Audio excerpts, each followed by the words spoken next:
Welcome back to session 60 of The Sound of Static.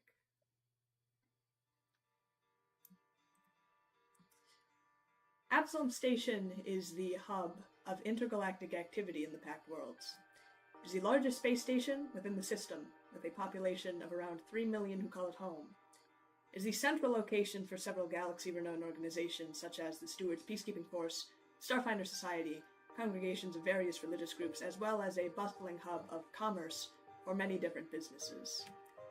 It has survived several assaults, such as the Magefire assault by Eox, the Vest incursions, the Swarm Flight 60 years back, and the resurgent Swarm attack 3 days ago. 3 days ago, at precisely 11:45 on Absalom Station, several terrible things happened at once. 3 cargo ships crashed into the upper and lower rings of the station, creating hull breaches that were unable to be sealed immediately due to a simultaneous security system failure. A system-wide communications failure barred stewards and any peacekeeping forces from relaying information, meaning anyone capable of providing help was running blind. Several Shiran groups who were taking refuge within the station were, unfortunately, turned by swarm forces. The few still left alive on the station are being held in secure containment by Stewards forces until their status and potential recovery is determined. Casualties are estimated to rank in the thousands, and all medical staff are working overtime with the large influx of injured personnel. This is Director Audrin Sol, Constabulary Director here on Absalom Station. We are reaching out to anyone within the 3rd sector who is able to provide aid. Our usual neighboring entities have closed borders and are unable to support at this time. Our high priority donation items include defense, relief aid, rations, and most importantly, medical supplies. Any assistance would be greatly appreciated. This concludes this emergency broadcast. In the aftermath of the attack on Absalom Station, there was much going on all levels, on floors, on every square inch of the station. The strongholds of Absalom Station, mainly at the medical wing, in the cafeteria, in housing blocks B, and some forces in housing blocks A, managed to hold out as best as they could, again, with casualties on all floors, an inescapable consequence. You, in the aftermath of this attack, have fared perhaps better than some, and perhaps worse than others. It almost seems to pass by these 3 days in a kind of blur. There is too much going on all at once, too many places that need help. You yourself suffering from injuries, but not having time to take care of them when people are in so dire need. It is a hollow echo of Castrovel, except instead of luscious trees burning in the horizon, there's steel gray outer plating and hull of Absalom Station, cracked and destroyed, being repaired.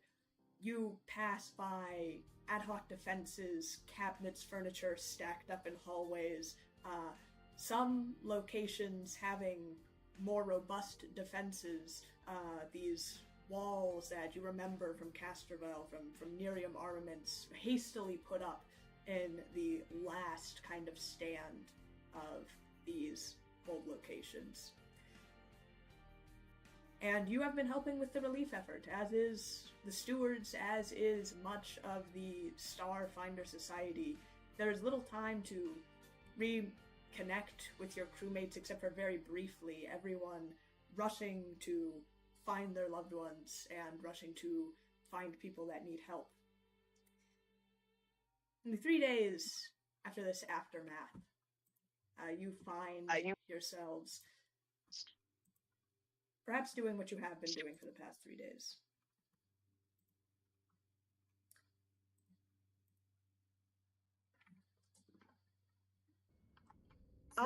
Mercy has been worried about Donahue the entirety of the 3 days. Just like sitting with my ducks, discussing his chances.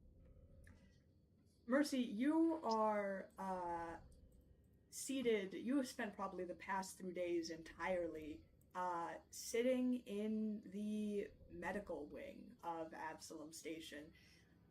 The medical wing itself has kind of spilled out to several convening areas. The amount of injured people on Absalom Station is immense, much more than the normal confines of the lab is prepared to handle. And because of that, it's very difficult for people to have visitors. They are cramming as many injured as they can into all these different cracks and crevices. But you have spent the day as much as you can trying to keep out of the way of medical staff personnel, waiting kind of by Donahue's room. He is in this medical wing, sitting on a cot, badly burned on the left side of his body, kind of wrapped up. He has a ventilator. The doctors have spoken to you, as you have asked and demanded several times on his condition, that he is currently unconscious in a sort of coma state, and though they have reassured you that they are doing everything they can, you know that there are several 100,000 people else who are also injured on the station that they have to tend to, some in worse condition than he is. But you dutifully, as much as you can, take time to go over to his bedside, bringing perhaps little gifts, little tokens, as much as you can. You just remembered, actually, just recently, in this kind of fugue state of going from one place, bringing supplies, checking in on medical, a lot of hard, back-breaking labor of just defending Absalom Station in the aftermath. You spot something that you had kind of forgotten about in this kind of almost like a dream state that you've been acting in the past 3 days. And as you were hauling some supplies over to back to housing Sector A, which needs a lot of support, you see left behind with some of your affects just kind of piled up in one of the lockers is the Dwarf Star. I really wanted this weapon, but it feels gross to use right now. I'll pocket it for now. You take it with you.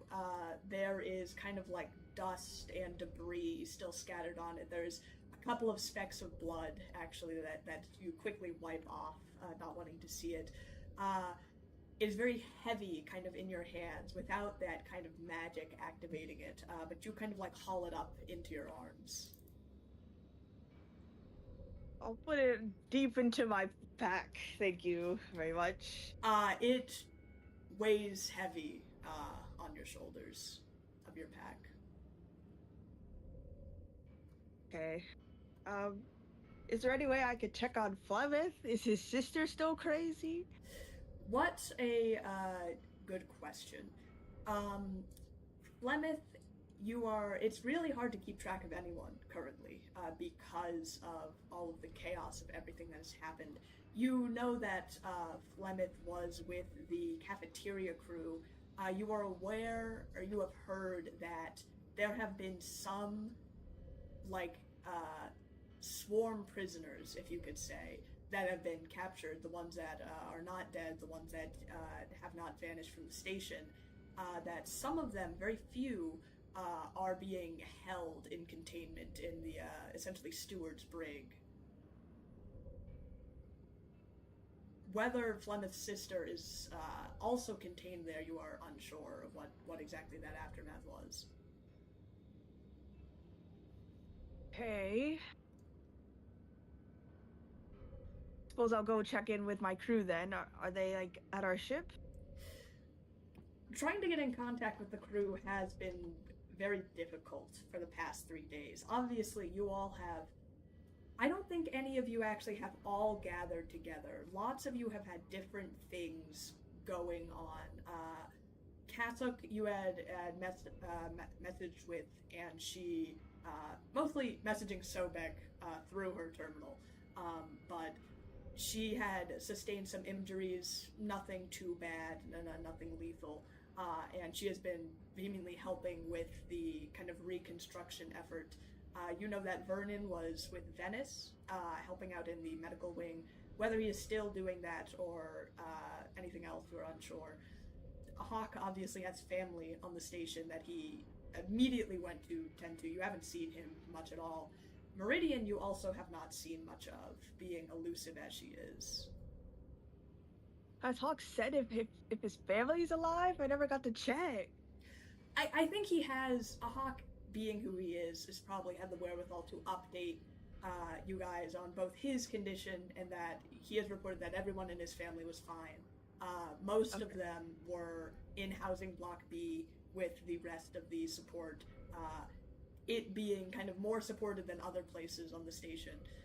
And so they were all fine. Pippi was the only one who was not with them, being on a school field trip at the time, which you guys had saved the rest of the schoolers from. Okay. Then, am I able to speak with Averio right now? I kind of want updates on the Gorthram situation and Cyrus. How's Cyrus's crew? You have probably not seen any of Waydan's blessing in the past 3 days. Not that you've been particularly looking for them, but you haven't really caught wind much of them. You saw Sobek briefly holding, and a couple of the others holding down Housing Block B. That's kind of where they were situated. You have not seen any sign of Vin. Oh, they are not gonna like what's happened. Okay, I guess I'll start making my way to Averio's office. You haul the Dwarf Star into your pack, holding it close, as you begin to head over to Averio's office. Kamu, what have you been doing, I would say, in the past 3 days, if anything at all? In the past 3 days, Gotham sort of has been all over the place. They spent the first day sort of talking to Varial and talking to Director Soul about what they've learned about the attack. Of the ships that were responsible for, housing the Swarmites. And after that, they will probably return to Tap's bar and help remove the bodies, identify who they were. And during that time, they've also at some point been to Medical Wing and help out with some, essentially doing the basic errands and helping the folks there.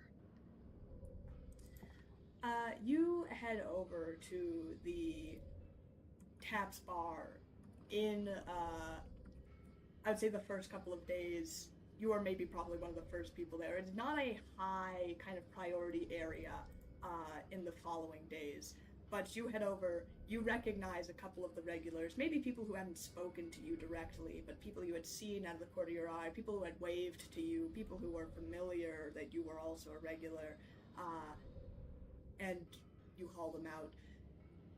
There's a couple other first responders that are with you. You are probably the first one, maybe not the first one on the scene. You see a couple of other medical staff there, but you do see a small gurney where they are kind of piling up the bodies, and you do see the small one that you presume is Taps as they carry him out. What was the second thing you were doing probably in the past 3 days? Come will first speak with Avarial and Director Soul probably about the situation. You, in those past days, you were speaking with probably the two, highest influenced people directly that you know, Director Soul and Avarial Maelstrom. Avarial has been recovering from her wounds during the siege. She was not in critical condition. She seems to have been hovering kind of around Medical Wing, probably taking more care to looking at these Starfinders, the people that she is personally responsible for, those both dead and injured within the Medical Wing. She does her best to try and answer your questions, but you can tell you are not the only person that is going to her trying to inform her of these things.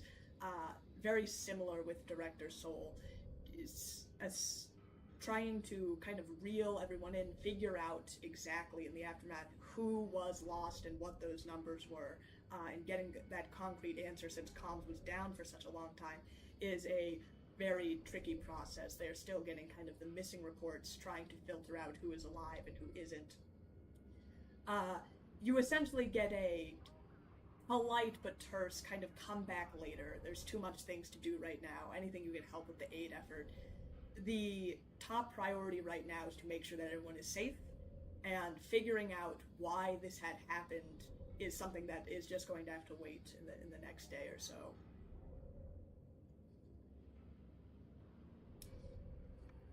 You step through Tap's Bar, I would say, on the third day, still continuing the rounds, just going around the ring, really, for support. When you step in, you actually see, by day 3, things have returned to some sense of normalcy. There are civilians walking around, many of which injured, many of which, in kind of crutches. Civilians even kind of chipping in, helping out, volunteering, carrying supplies from one place to the other, trying to contact people to come to Absalom Station with some sort of aid relief. And Tap's Bar is not at all locked. It's, bartender having passed. When you walk in the next time you appear at Tap's, there is a kind of somber but warm atmosphere. Inside, there are patrons kind of lounging around, drinking, speaking in kind of quiet tone. On the bar itself, you see a litany of almost like a memorial. See that people have brought in kind of credit sticks to leave in. Probably not much, but what would be enough to cover a tab. There are bottles of various liquors, some very expensive, some very fine, some kind of more cheap, probably from the downstairs drugstore, all kind of laid out on this table. In the center of it, you see a small little photo frame of Taps kind of in the center during some sort of event, maybe that was going on, and underneath the picture in a small placard is this.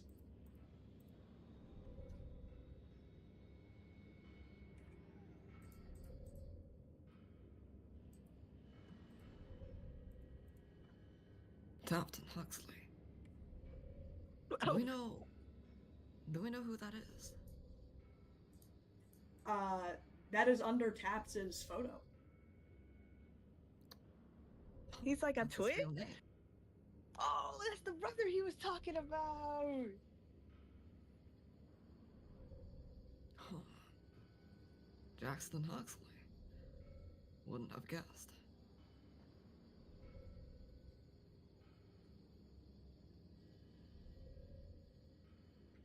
We should have returned this to you.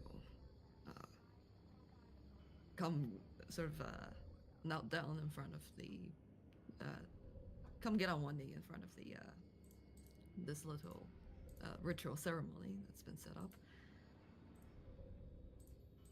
But we'll need its power for a little longer.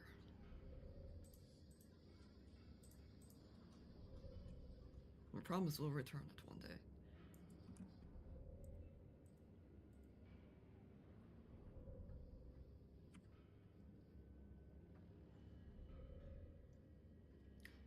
And they'll get back up. You speak to Taps very quietly. There's a couple of people who kind of see you. When they do, they kind of raise a glass towards you, going back to their drinking. No words kind of spoken at all. This is the quietest, perhaps, you have ever heard Taps Bar be. But they kind of respect you as a fellow regular, as someone who did know Taps as much as he was known. And they kind of appreciate your small breathing.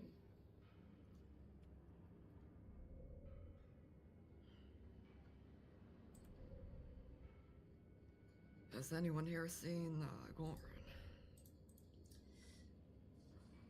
people just kind of shake their heads, kind of like looking at each other. Out of all like the kind of regular people here, you do not see Gorn anywhere, I would say. His usual seat by the bar is empty.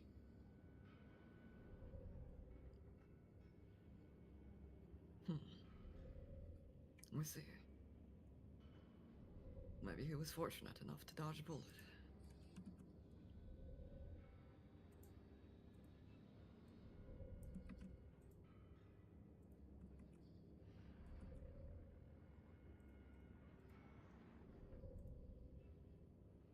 Kel will also find the seat and, well, I suppose take advantage of this moment of quiet. You kind of take a seat. You see someone, a fellow Lashunta regular, kind of comes by you and pours you a drink without you asking. A small shot of Abalone gin as they kind of nod to you and head back over. This small kind of tending gesture. Thank you. And you sit in Taps, looking across the bar from you, from where your normal bartender would be, and you feel his absence. Mercy, you were heading to talk to a Varial, is that correct? Wait. Before that, like, did Mercy hear if Kemu woke up yet? I would say that is something you could ask. You know that last Kemu was in the medical wing, actually. Okay. Before leaving the medical wing, I wanna ask a nurse. Yeah, you head over, and apologies, I am trying to, since you have it in your inventory, there it goes. I have put the Dwarf Star in your inventory. What you do with that is up to you. But you go around, there are a lot of people in medical. You know that none of your immediate crew is, so perhaps their medical has kind of been reserved for people who are in like a really critical condition right now, because it has the, best kind of cots and best equipment. That's kind of reserved. Some people with lesser injuries, or even like, there are whole just cargo bays that are just full of like, kind of sleeping bags now that people are kind of holed up in. You head over and they direct you to Kemu's room that you were allowed to visit real quickly. There are lots of cots kind of set up. This is not... Donahue's room is kind of further in, more secure, so you think that Kemu's probably not in as bad condition. As you kind of go over, you see Kemu in his bed, kind of very kind of groggily, doesn't seem to be entirely out of it. Who you also spot here, kind of leaning over the cot, is Marcy. Ooh. Thanks for posting the description for the Dwarf Star while this is happening. A really nice time to process that message. Hey guys, how are you doing? The aftermath. You see Marcy is just kind of like looks over to you. She kind of like wipes something off her face. Oh yeah, Mercy, right? Yes. Yeah, you have lotions. Well, we're doing all right. Kemu, doctor said Kemu's gonna pull through. They're still feeling a bit, groggy and all that and everything. Did they tell you what happened? They've been kind of in and out a little bit. I'm gonna be honest, I don't really know how all this... Doctors told me there was some, like, precog magic stuff going on, so... I think, they managed to, like, stop themselves before they were about to die. It's kind of like crazy time magic shit. Yeah, don't worry, they'll be okay. My Kabu is also pretty weird when it comes to not dying. Yeah, I just don't... I don't know how, like, Kopaxi work. Because, they don't have, like, faces and everything, and he's, like, just... is, like, different, because he doesn't, like... He, like, bleeds different and everything, but, I mean, he's a strong guy, though. He knows his stuff. He's really, like, wicked smart, so... They said they found him in like Steward's office or something, in like Gorthrum's office. Yeah. I think that breakdown is something that Keimu's gonna have to tell you. Just brace yourself, though. You should really brace yourself. What are you talking about? Oh, don't worry. When Keimu's functional, they'll tell you. Look, we're probably gonna need your help in the future, though, for something really, really important. What's already? Are you talking about like the relief effort? Look, I'm not just sitting here all day doing nothing. All right, I'm helping out. I'm pulling my weight. Yeah, no, it's not that, but you'll find out from Keimu. Don't worry. Mercy gives her like a wave. I'm not really hug stage with her. She's still my rival and everything. Look, I don't. Yeah. I know we haven't like really talked much before all this, but like, thanks for telling me about where he was. Yeah, no problem. That's your best friend, right? Yeah, we've been traveling for like years. I don't like always get him all the time, but I don't think you always have to 100% understand your friends or anything. Yeah, I'm sorry for like not trusting them. They come off as really I don't know, strange. A dick? Yeah, that's Keimu. Can be a real grade A asshole sometimes, but I think that's just kind of how they are. A little like standoffish, not very personal. I don't think it's anything personal with you guys. I just don't think he like trusts a lot of people in general. Not to say that he doesn't trust you guys, but he's always thinking like 3 or 4 steps ahead. Bitch to play chess with, anyway. No, it's okay. It's mutual. I thought I should let you know though, that Stewards guy that we had to take back, me and Skuggs, he didn't make it.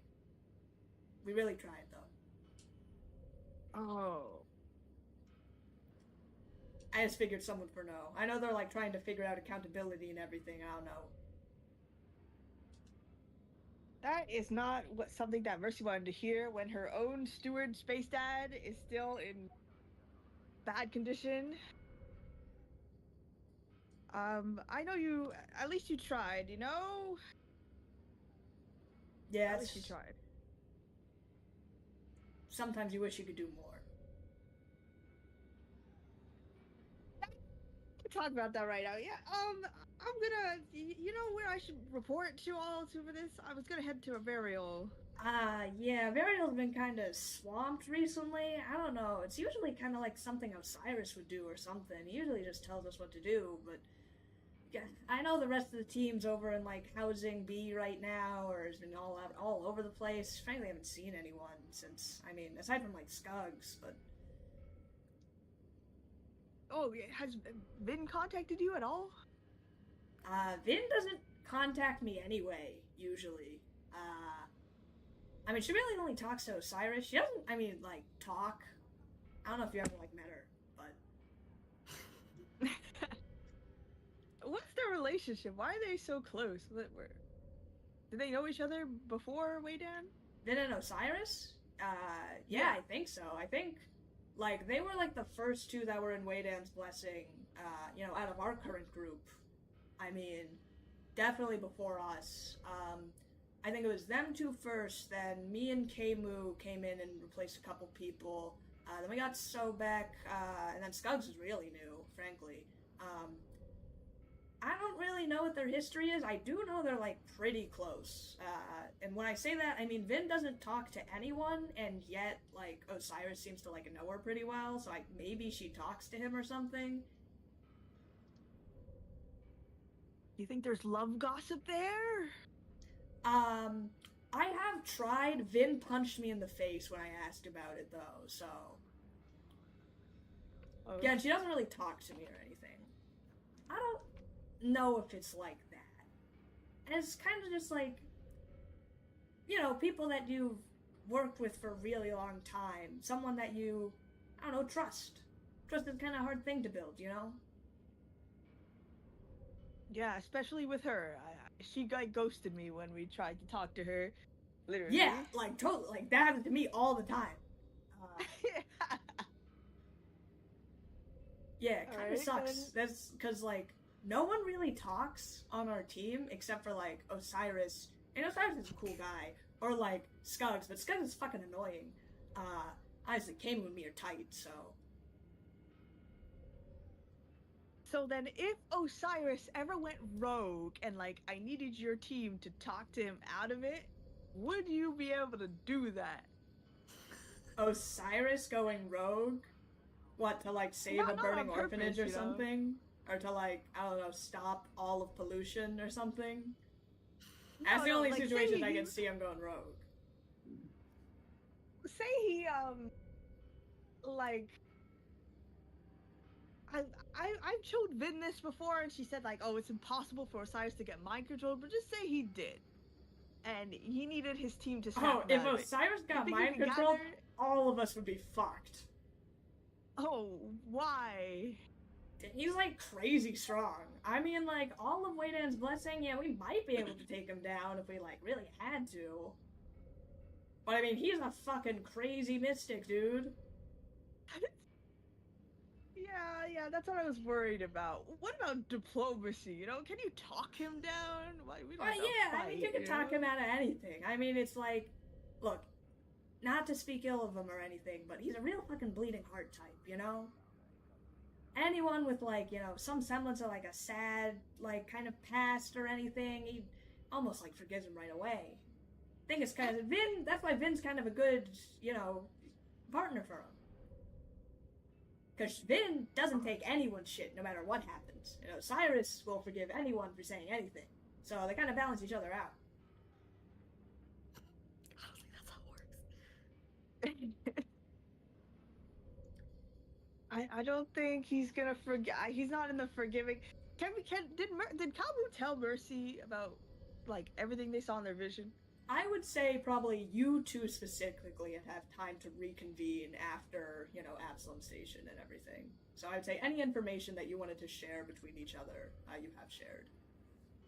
Okay, so, like, if I wanted to snap Osiris out of a really long dream that's, like, all his family is there and, like, he doesn't want to leave that dream, how would I go about that? That was really specific. Don't worry about it. Don't worry about it. I don't know, like, hit him? That usually wakes people up out of dreams. I don't think you're the right person to ask. I don't know, like, anything about Osiris's... You know her usual hangout spots? I don't know anything about Vin, to be honest. I don't know if she has a usual hangout spot. She just kind of fucking appears when she wants to, you know? You probably don't understand, you know, it's just having, like, someone on your crew that always, like, vanishes at points and randomly appears, but it's super fucking annoying. That a lot. Yeah, you do? Isn't that so fucking annoying? I think it's kind of useful, because I'm not the most stealthiest person around. Yeah, it's, like, kind of... I'll just run through. K-Moo's kind of stealthy, though, so, you know, I get it. Alright, then she's probably trying to find Osiris right now. Where are Osiris's hangout spots? Oh, Osiris? He goes freaking everywhere. He goes to, like, the children's ward, he goes to, like, the soup kitchens, he goes to, like, the what is it, the arboretum, to, like, help with, like, the community gardening or whatever. Ew. Okay, stop. I hate this. I hate how nice he is. Does garbage collection sometimes. Yeah, it's it seems super boring to me. He keeps trying to, like, invite us, but I'm like, oh no, Cyrus, I got something else to do. You know, I got training later. I don't have training. Oh, wait. Invite you to what? What was the last one? Just, like, you know, commuting events. I think the last one, it was really bummed because we had to, like, miss the soup kitchen. Because we had another mission going at that time. I know he's, like, planning for that or something. Yeah. He's really gross. Okay, I'm gonna try finding him. This is not any of the places you mentioned, but maybe she's at the Dreamer place. Yeah. Listen, I'm like, there's been a lot of chats going on in, like, our Wayne's Blessing group chat, and, like, obviously everything's been going kind of crazy, but it's like, I haven't really... Osiris would be, like, the first one to reach out after something like this, and, like, he hasn't. So, Keimu will tell you all about it, I promise. You hear it kind of coughing. And suddenly you look behind you and you see Keimu kind of lifts their head a little bit. With no eyes, it's hard to tell exactly what they're looking at, but having known Kamu for so long, you can sense that like they are kind of coming to a little bit. Keimu! Reach to the light! Wake up! Reach to the light. I don't think you're supposed to reach to this light. Don't reach to the light. Don't go into the tunnel, Keimu. Yeah, but it's so warm and nice and comforting. There was kind of like a feeling in the air almost as a minute, almost like your breath kind of stops, almost as if you had just let out a breath and suddenly you are inhaling as if time for a fraction of a second seems to go back. You see Keimu kind of looking directly at you, Mercy. Gorthram. Yes, I know. He's evil, taken over, something. Not Gorthram. Eox. Oh. What did you get on Eox? Oh, the flower thing? Did that infect him? You see, Keimu like starts to like shake their head and then go back for a second. It starts like kind of like repeating words, kind of going about something about Eox and something about Gorthram. They kind of like look back and they like try to point something out, and they immediately kind of keel over. Whoa, Keimu, doctor told me you're like not supposed to be awake right now. Hey buddy, how's it go? Look, if it's about Gorthram or whatever, we can see him later or something, or go to Eox if you want to, a later mission. Maybe not actually, the borders might be closed. Keimu keeps trying to like point. They're just kind of like pointing at a wall, like in some sort of direction. Eox, not Gorthram. And they kind of collapse over. Hey, Keimu? Hey, Keimu, buddy, come on. Can I get a doctor? I'm sorry, Mercy. Can you like do this later? Yeah, no problem. Yeah, I gotta go get the nurse. You see Marcy kind of step off and start heading over, kind of like waving down a doctor.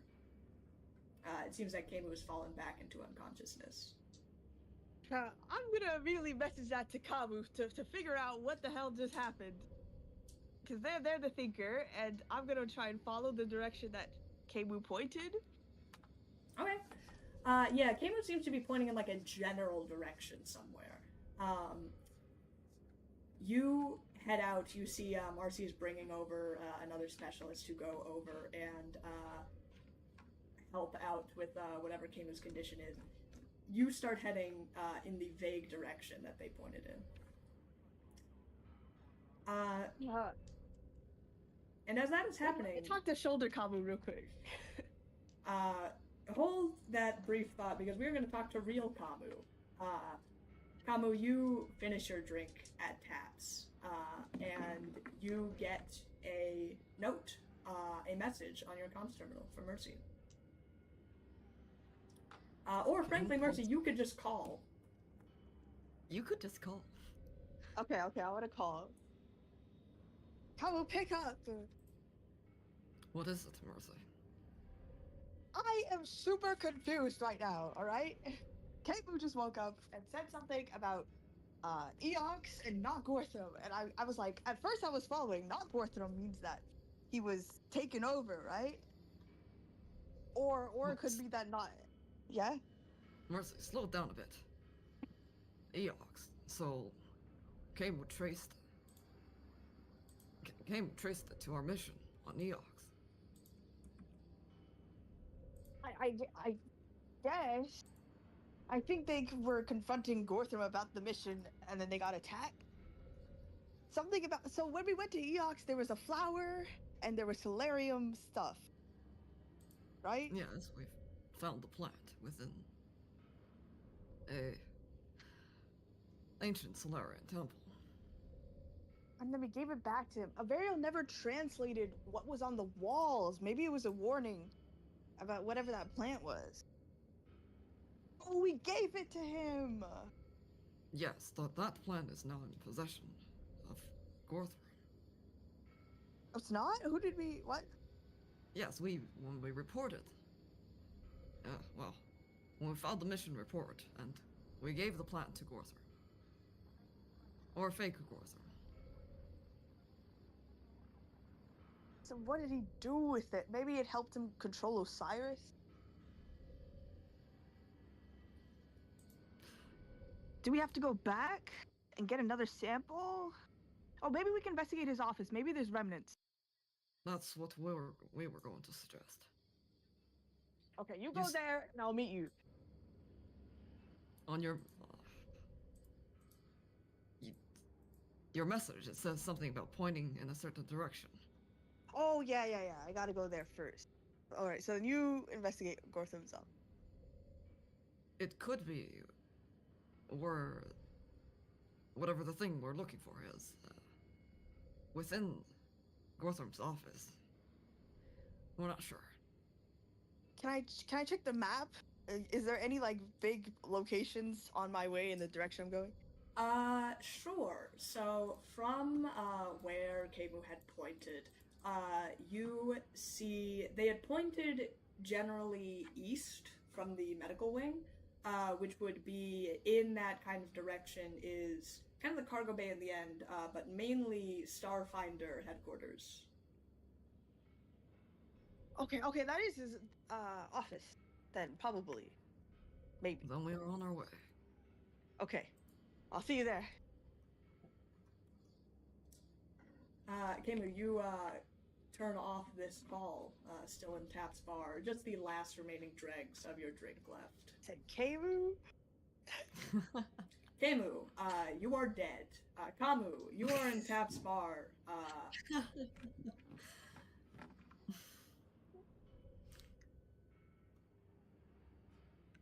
Kamu will stand up and walk out of the bar. And as they walk out the front door, they get the sense that nothing will be the same. But they keep walking. I'm assuming you are heading towards Steward's headquarters, correct? Or sorry, Starfinder headquarters. Yes. Okay, going to meet up with Mercy. Kamu was going to check out Congregation of Dreamers at some point. But now that Mercy has provided them with this new piece of information, they're going to Starfinder HQ first. Alright, very well. You start heading to Starfinder HQ. You are simply walking the halls, passing by kind of the various different strongholds that have been set up, these little kind of bases. From Taps, you pass by the stewards, you see the blown open hall, the blown open wall from steward security where some terrible attack had happened, you can only assume. You see it's being patched up with these kind of like platings that are trying to put up new walls. A lot of kind of stewards, officers kind of speaking very somberly, I'm assuming they have lost some of their own.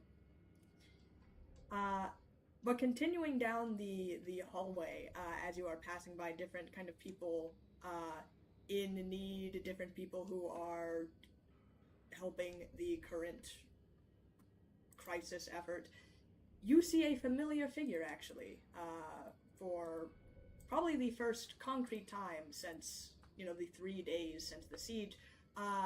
You see Meridian is helping out, kind of stacking up some rations onto a pallet.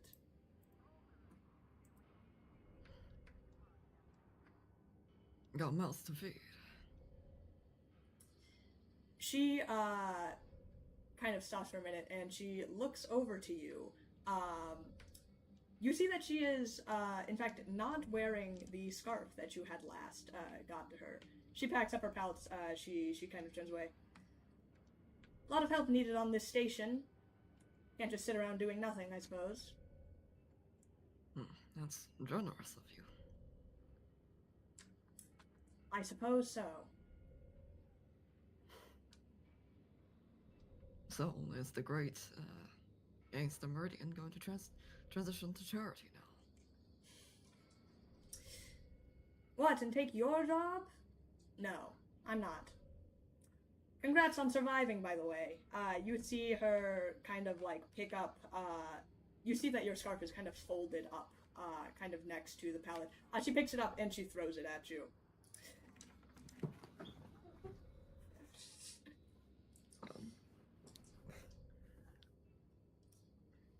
Again, congrats on surviving. Other work to be done. And she walks past you. Congrats on surviving to you, too. Yes, well, I put a little more effort into it, I think.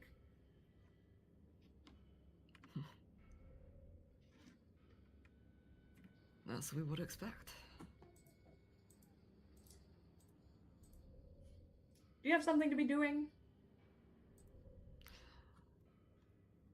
Yes. By the look of it, you're not coming with us. What, you want my help all of a sudden?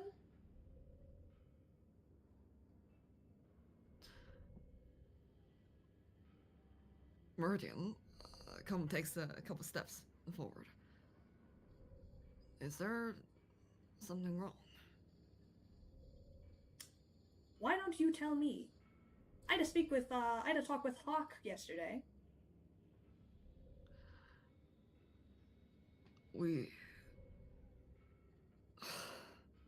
If it's about that, someone had to do it, Meridian. And that person had to be you.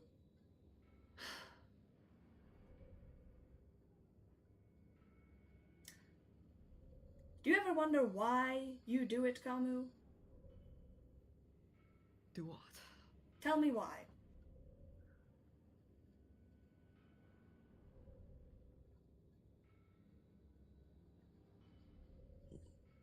There are certain things that you do for no reason other than you could. To help people? Or because the other outcome is more scary than this. You're right about that, I suppose. It's harder.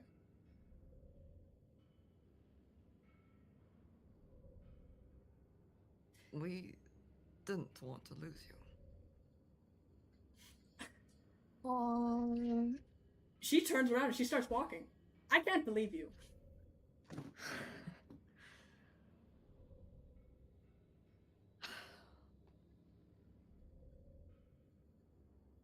Meridian. You think it would have been easy for me? You don't want to lose other people. Buoy. That's the easy way out, Kamu, is to go sacrificing yourself off for who knows what, because you don't have to live with the aftermath. It's selfish. But if you want to hide behind the guise of nobility and saving people, you can do that.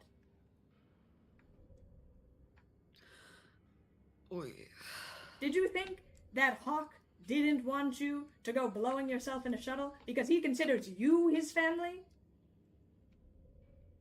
Did you think how much it would devastate the rest of us? No, you didn't. We did not.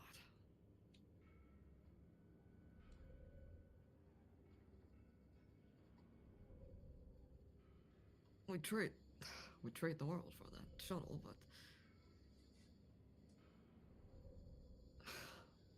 sometimes the universe throws strange options. It's strange options that you take every time, Kamu. Every damn time. Who has to go into the firefight? It has to be Kamu, before anyone else can even make a decision. Who has to go risking their lives to make sure that someone else doesn't die? It has to be Kamu, because you don't think your life is just as important as everyone else's, and it drives me crazy.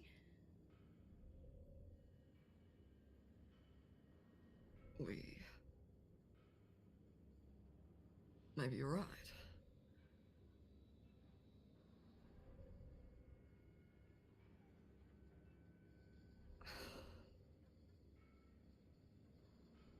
But the other option would be to just easier. sit and watch.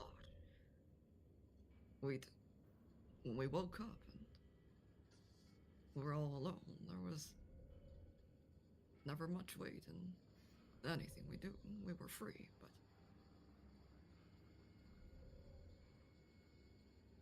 then I suppose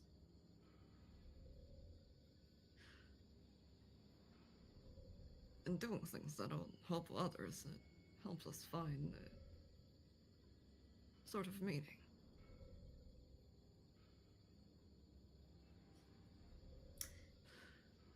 On a diary, it was how we were convinced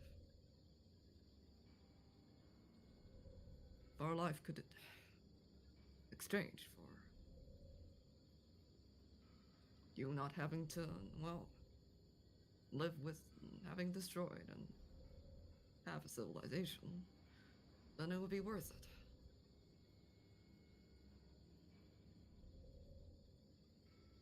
And we're sorry, Meridian, but we don't regret those decisions. I know you don't.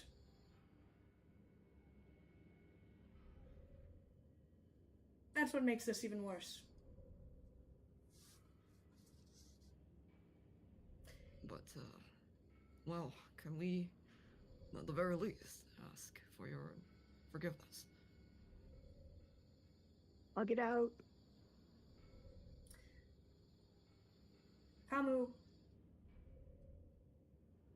you need to figure out exactly how important you are to you.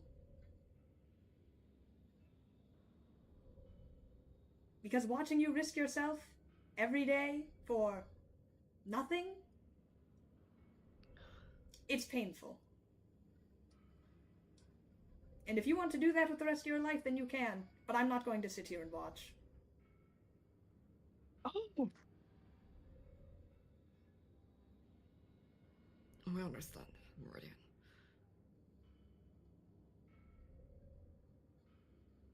And we are sorry. Hawk came to me in tears about what you were going to do, just so you know.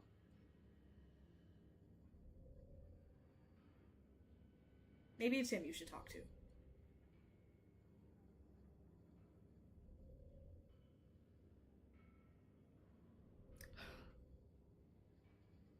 We see. I really am glad that you survived. And I really hope that's the last time I have to tell you that.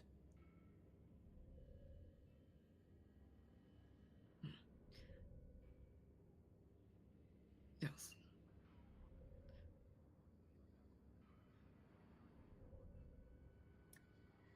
There are other parts of the station that need helping. She kind of picks her palette back up. We'll meet back at the Silent Stars eventually, I'm sure. Do you know what happens with the rest of the crew? Well, Mercy was with Donahue and Kamo, I believe. And we're going to do a bit more investigation on Gorthrum's room. From the frantic retelling I remember Mercy was going on about in the brief moment that we had met, Gorthrum was behind this? Yes, Gorthrum was something else. We landed a shot, but they were bleeding this strange gray goo matter. We handed a sample to a burial, but even her, even she wasn't sure what it is. She's a bit tied up at the moment. Maybe doesn't have enough time to do some analysis. I can try to see if I have some sort of contacts on it. Definitely seems like whatever that was, though, wasn't Orc.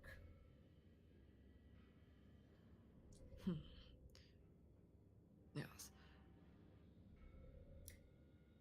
Gorthrum is the one who recruited us to the Star Rangers. Yes, looking back at it, there are probably a million things that were suspicious that we sort of just brushed and considered ourselves lucky for being bailed out. And yes, Gortham did have a strange favor towards our crew. But why? Why didn't he, I don't know, put his cards into Guidan's blessing? Why not bet on them? They're certainly more high profile than some nobody group that almost got arrested. That's a good point. If you're asking us, then our best guess would be he had a use for us. Like retrieving certain things. You're talking about Eox. Yes. Might have to do some more investigating about it then. It doesn't sit right being used in this way, but maybe we can figure out exactly what the hell it was for. And stop whatever it's going to be used for next. We agree. And before that, Cub was going to invite Meridian for a meal or something. Get yourself a good meal and some hot drink, will you? A little bit too much work to do for going around that, but might be able to swing something. I know some people who do lab work on Absalom Station. Perhaps I can discuss whatever that matter sample it is you sent to Averial was.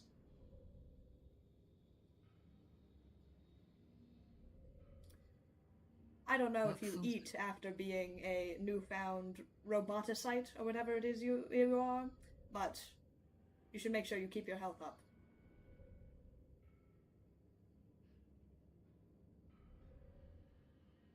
We'll try our best if you do the same. We'll make it a deal then. And get some sleep. You look like utter shit. She kind of pats you on the shoulder as she walks by.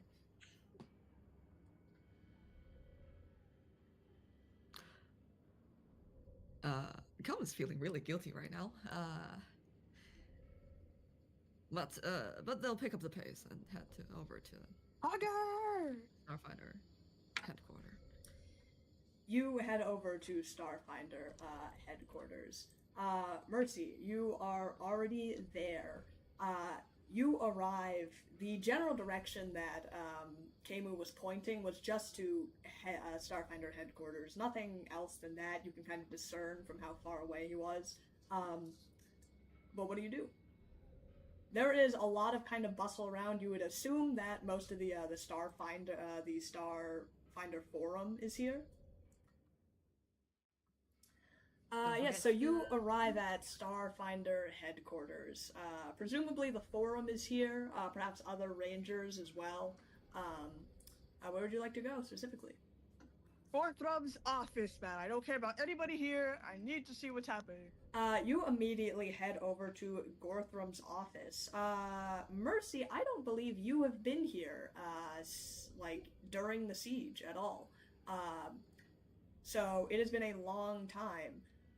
You approach Gorthrum's office. The door is unlocked, surprisingly. You see that inside it is an absolute mess. Very obviously signs of some sort of fight, of some sort of struggle. As you kind of approach, I would say, Kamu, you also arrive to Gorthrum's office, seeing Mercy just outside the door.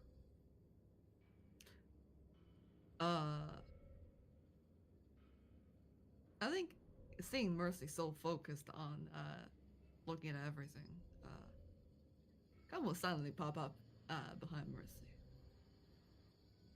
Fancy seeing you here. Mano! You really gotta stop doing that.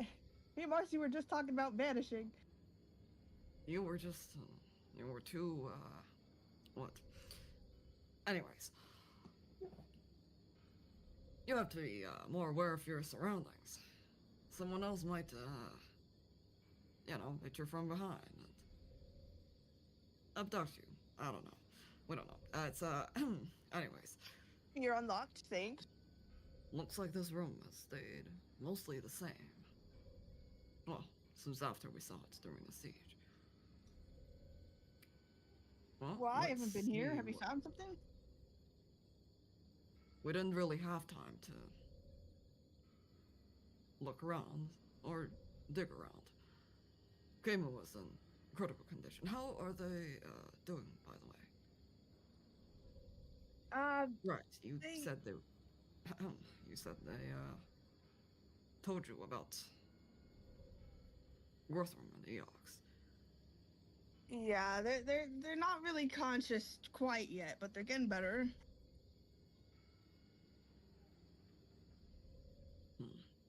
Are there still blood splatters from or water splatters? Definitely, yes. I would say there is lots of. So there's very visibly been a fight in here. You can see where you can imagine where Kemu was downed in this room. Kind of like a large, kind of like stain against the wall that kind of slumps down. A lot of stuff is in disarray. Gortham has like a couple of desks in this space.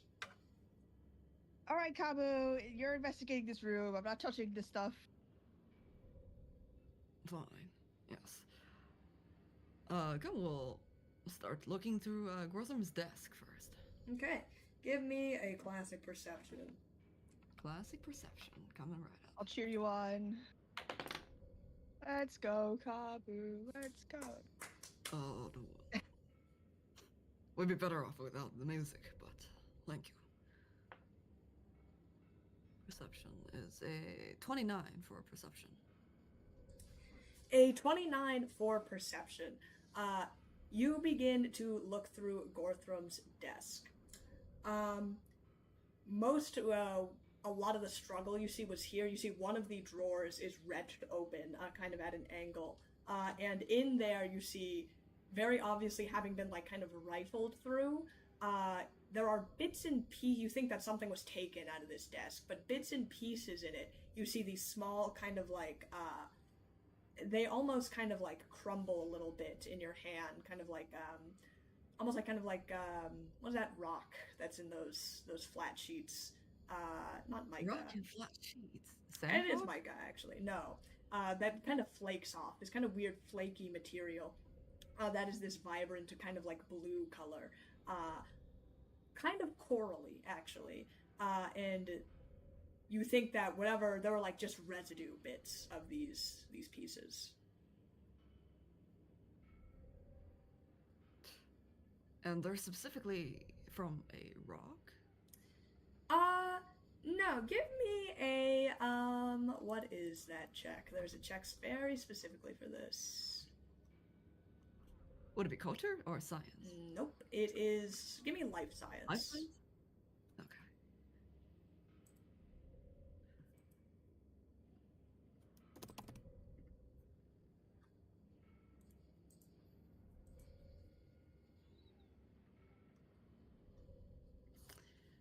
Okay. 18 for life science. You recognize this. This is bits of that flower, that fauna that you had retrieved from Eox. It appears that someone had taken a majority of the samples in a hurry. In a hurry.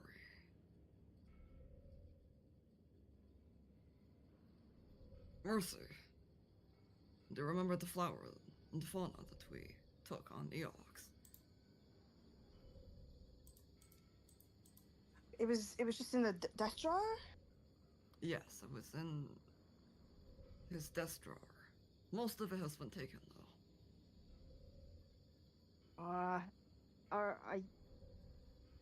Nobody. He was the life science expert. Is there anybody we can really take these remaining petals to analyze?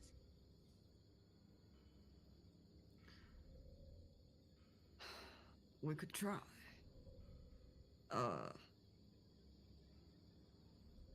The remaining sort of flakes, is it still possible to gather it?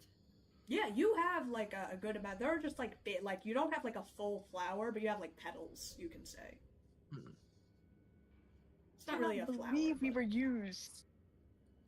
Come, we'll collect a couple flowers. Petals. Well, that means we're the real bad guys, Kabu. Especially if whatever this thing was what controlled Osiris. Either that or something. It couldn't just be this flower. If we were to guess, it's probably some sort of combination. True, you did say there was an orb in the room that you fought Osiris in. Yes, and we had felt some sort of static power.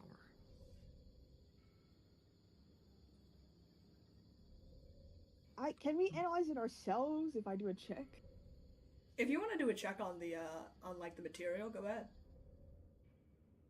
Okay, yes, try. You have +2 in life science. It does. Maybe I'll get lucky. I'm not prepared. Hold up. Mm-hmm.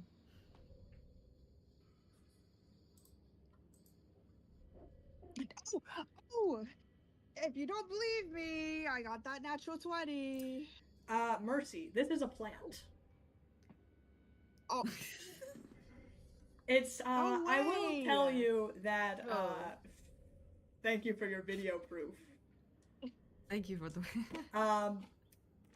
I would say you don't have enough, but you guys, like, you were the ones who collected these samples. You brought them in. You recall, like, what it is. Looking at the material of it, it doesn't seem particularly interesting. It is, imagine kind of like some sort of, it kind of feels more like coral than it is like a plant. But it's in this kind of like weird kind of like horn structure, very much that you would like see, like this kind of cylindrical structure that you would see in coral in. Picking a piece off, you kind of look at Kamu, and you sense that, you know, there's kind of like, there's been this kind of air of like poison in the background, right? About, you know, kind of Elm's death, about other things. So you pop a piece into your mouth. What? Mercy. You crunch down on it, and ooh, yeah, that tastes like plant. I mean, it kind of tastes like if you ate a flower, essentially. Very kind of woody, not particularly pleasant. But it disintegrates. You don't think that this, like, plant itself is harmful in any way. Like, it doesn't have any sort of, like, toxins or poisons or anything. So I'd say you can rule that out. Mercy. What on that? That plant was from Eox. What if it's poisonous? Do you feel well? Do you feel dizzy? No, I feel fine, man. I just need a little snack. I couldn't resist. It is definitely not poisonous. But you have a good point. If it's from Eox, a planet where things have a really hard time growing. No, that doesn't tell me anything. Maybe we could ask Severio if she could finally translate. Maybe if she had better luck today doing it. It was in that tomb, right? It Or is. that temple thing? It is. Well, there's no direct proof that this plant has something to do with Sarenrae, but whatever is on the wall, whatever is written there, it has to be important information. Averio said she couldn't translate it though, right? So how do we? Is there somebody else we can go to?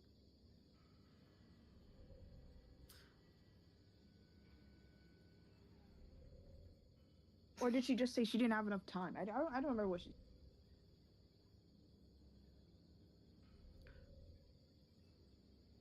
I could ask her again after this. Okay, then I guess I'll. She mentioned something about we might need to ask the people on Burning Archipelago. Oh yeah. Okay, so we gotta go to. But every second, Osiris is getting further and further away, Where could his destination be? Maybe he needs more plants. We only gave him one. I would say you gave Gorthram multiple plant samples. Yeah.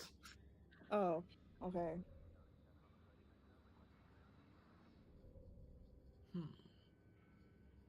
I'm just worried about the time frame. They're obviously planning something. I just don't know what. They need Osiris. He's a mystic. What do they need mystic powers for? Maybe amplifying the static?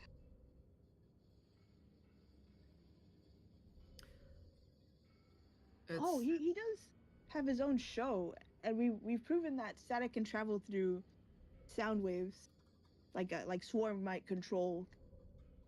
Maybe they're planning to make him air an episode. What? You think they're going to hijack Osiris because they want to use him as propaganda material? I mean, anybody who will hear his voice would become a Swarmite, right? That's how it worked with that one planet, the mining planet. Hyloxia. If and they not had gonna that listen to Osiris's technology voice? back on Hyloxia, why can't they just reuse it? I will say the recording on Hylaxia, the recording part wasn't. There was a sub frequency in that recording. It wasn't just the recording part was more to mask it, but there was a separate frequency in that recording, which you had found out from Ray's studio. From Ray's information, yes, I do remember that part. So yes, they don't need Osiris's voice for it.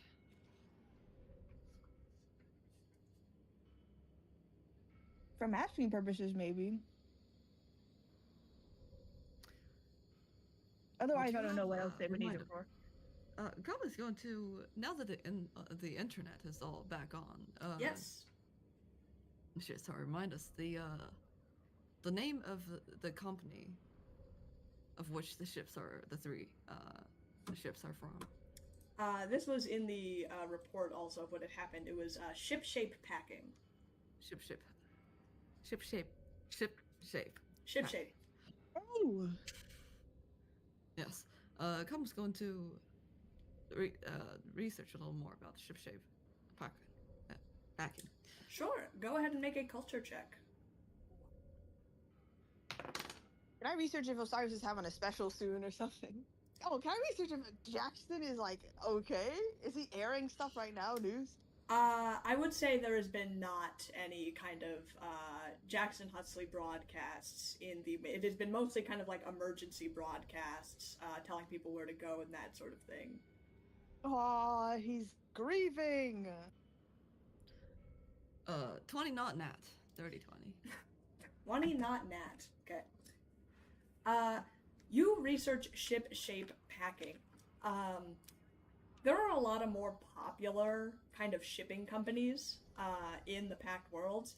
Ship Shape Packing is not one of those. You have barely heard of it. In fact, you hadn't at all heard of it until today. It's kind of very small, looks to be a startup, maybe a couple of years ago that started. It's because it's so small, there's not a lot of information about it. In fact, you can't find a single web page or anything for Ship Shape Packing that has their goals or their people or anything. You only find it kind of in the official company registry, and they have the only kind of place that you find is that they have a headquarters on Arcanen. Oh, sorry, that last part got cut out. Really, the only information you have is that they have, it's kind of listed in a building registry that they have in headquarters. Seems like the only one in Arcanen. Arcanen? Yes. The business district, the corporate district, as you can imagine. Arcanen again. Which planet was that again? Arcanen is a moon of Leovara. Yes. There's too many possible places we could go.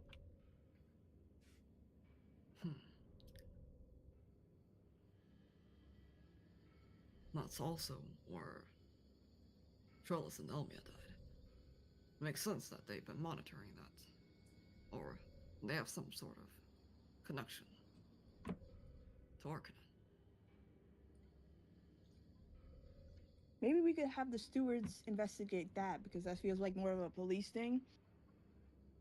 And then we investigate either the sun or Eox. Well, investigating Eox more will probably just result in more language issues. Not to mention that that temple was quite hard to get to. Oh, yeah. I would say there are more stuff to also explore in this office. Yes, I want to explore. Yeah, Calvin will keep digging. I will say that drawer that was kind of like wrenched open, very obviously opened very hastily. The other drawers, though, in this desk are completely unlocked. Inside are a bunch of like papers about there are like a couple of papers like binders about flora and fauna. Are both of you investigating the room separately? Who is Kamu? You're at the desk, right? Mercy's watching. Can Mercy give a help bonus? Yeah, Mercy, why don't you give a help? Mercy, these are just papers. Flips through the sort of the paper files. Do we not have to roll, or? No, both of you roll for me, please. Perception. 22. I probably needed that, actually. I didn't roll too well. 22 is good enough to give you a +4 bonus, Kamu. Nice. Okay.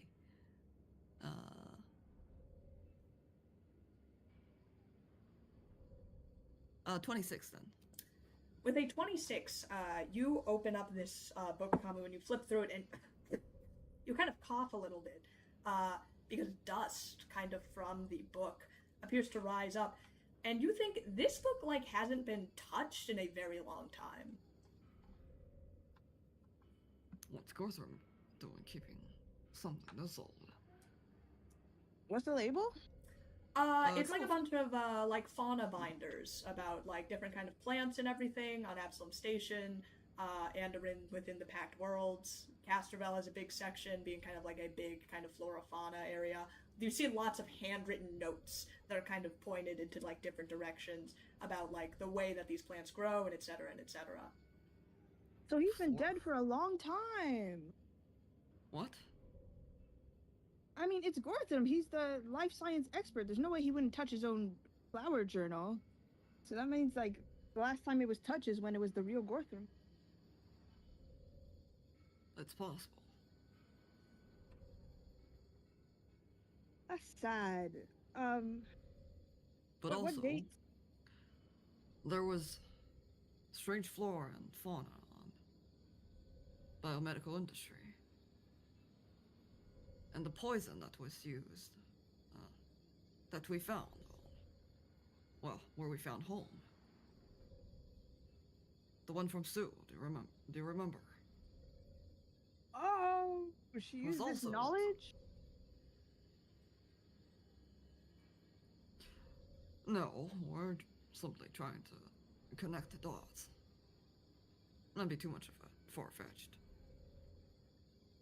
Anything is possible. Let's keep looking.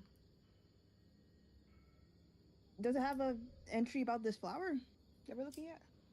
There are no entries for this Eox flower in the book. Damn it. When was the last entry? Or last handwritten note? Does he date his note? Yeah, I would say they're dated. Kind of one of the most recent entry you find dates back to about a year ago. That is sad. And we've been here for only a couple of months, right? How long has our journey been? Good question. I would say 3 to 4 months. We never knew the real Gorthram. I didn't even know who that man was.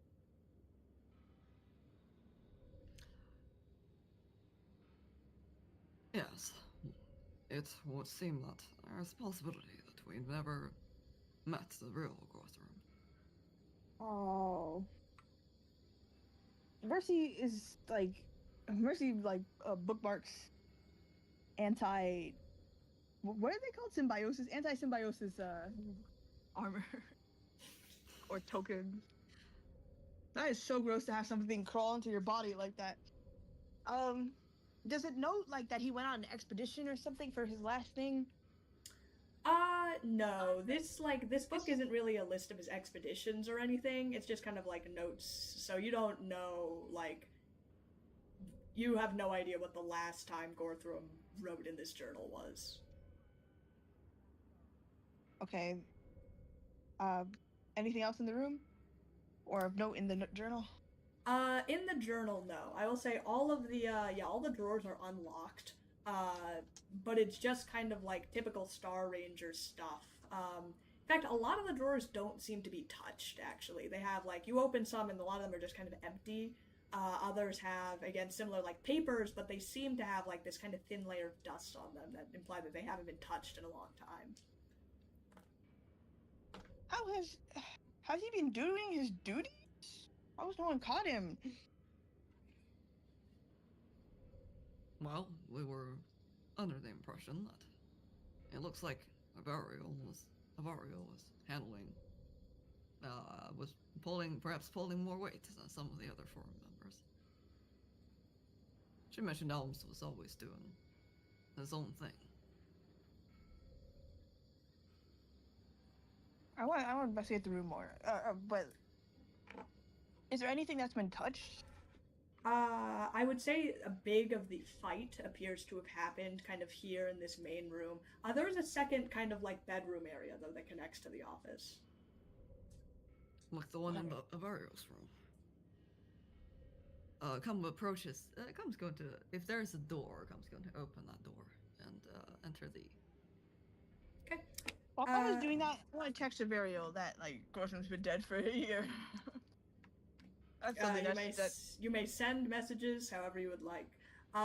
Can I get a perception check from both of you actually? Yes. We're gonna get attacked. It's a good roll this time. 16. 32. Okay. I would say as you guys are kind of heading into the adjacent room, something catches your eye, Kamu, as you were just about to leave. In kind of the corner of the room, not by the desk, but over in like the opposite corner, something kind of like catches your eye as you step over to it, and you see there's a data pad. I would say lying on the ground, but it is not quite. The data pad appears to just above the ground, like almost tilted, as if it is just about to fall. It is almost as if it is like hovering in air. Mercy, wait. Check this out. Is that flying? You kind of look, and it almost kind of like appears to shift, and it like kind of like moves back and forth in kind of weird movements. When you kind of like try to shift to look over to it, there's a distinct kind of sense, like kind of like a thickness in the air around it. I don't like that. You touch it, Kamu. Yeah, Kum's going to sort of, Kum will reach down and grab it. Try to grab it. Okay. You reach down and kind of pull it up. You feel almost like slow as you're kind of like pulling it up and kind of looking at it. There's kind of like some sort of weird dust almost that like kind of emanates from it. Does it seem like what the heck? An ability related to precog, or is this something else entirely? You can make a mystic check. Okay. Let's see. Oh, yes, we have we have very little bonus in mystic. That is a 13. You definitely think this is magic. Can I try? Yeah, Mercy, you can make a mystic check if you would like. Mercy, does this ring a bell? Comes sort of flips it back and forth. I have a hella big bonus in mysticism. You have a class in mystic, so 23. Yeah. Mercy, looking through this, you definitely know that this is not a mystic spell. You think this is a precog spell. You see the date actually in the top corner of the pad, and it dates back to 3 days ago. So this is what Kame wants us to see. Read it before it disappears. Yes. Kame's going to try to retrieve what's on the data pad. It appears that this data pad is almost locked in time for whatever that time frame was. So anything that maybe would have been deleted or would have been timed on this data pad is not. And so opening it actually, you don't even need kind of a computing check. It's almost as if it is still mid-conversation. This appears to be very much like a burner data pad.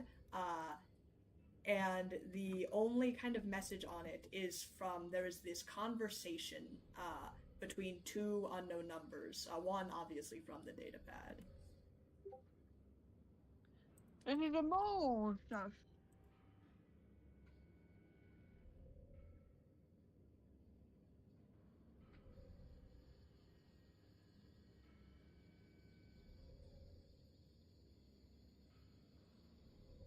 Which one is from this data pad? The 10x number is this data pad. Okay.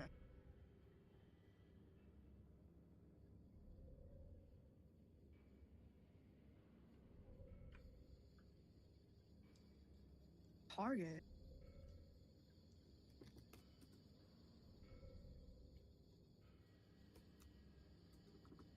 Oh.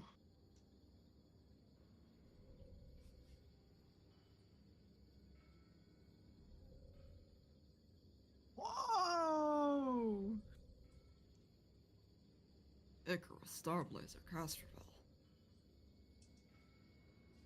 Can I take a screenshot? I look like with my. Can I take a picture with my tablet? Yes. Go ahead. Okay. Yo, this goes hard. Can I screenshot?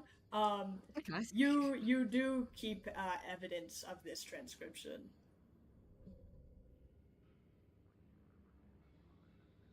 Highest priority target. Like, then I don't understand the word target. Target would mean that you would attack Absalon Station, which is what they did.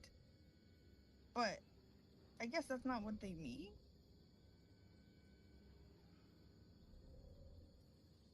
You're lucky I was able to mobilize in time.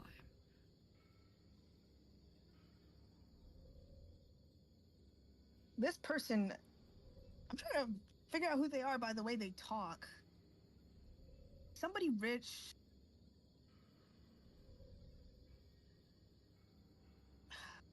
I don't know.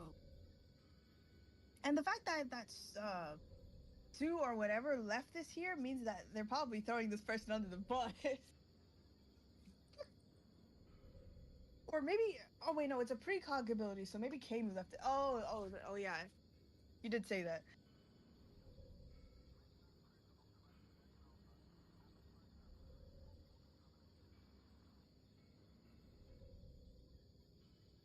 It'd be funny if it was that one guy that got trapped. What was that rich guy? Relin Strauss. You do not know his whereabouts currently, I would say. Probably, I would assume 99% that none of you decided to check up on Relin. Damn, that would have been a lot of credits, though. I'll be dead. Poor guy.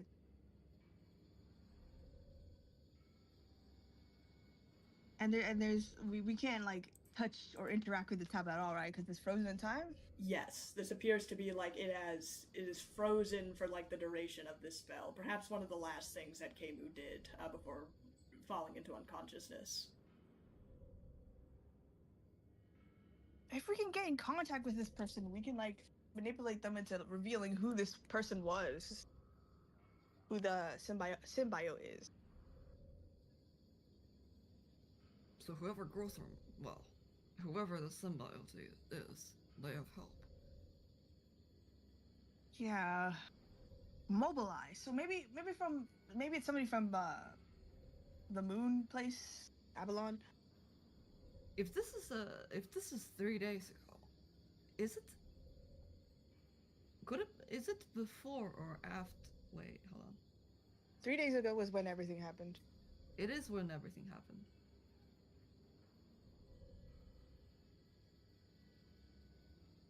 out of character. So it is possible that Gorthram is, or fake Gorthram is one of the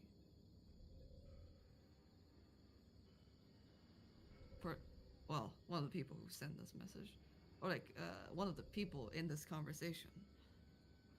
Like the real Gorthram? No, the fake Gorthram. He's the 10 times 201.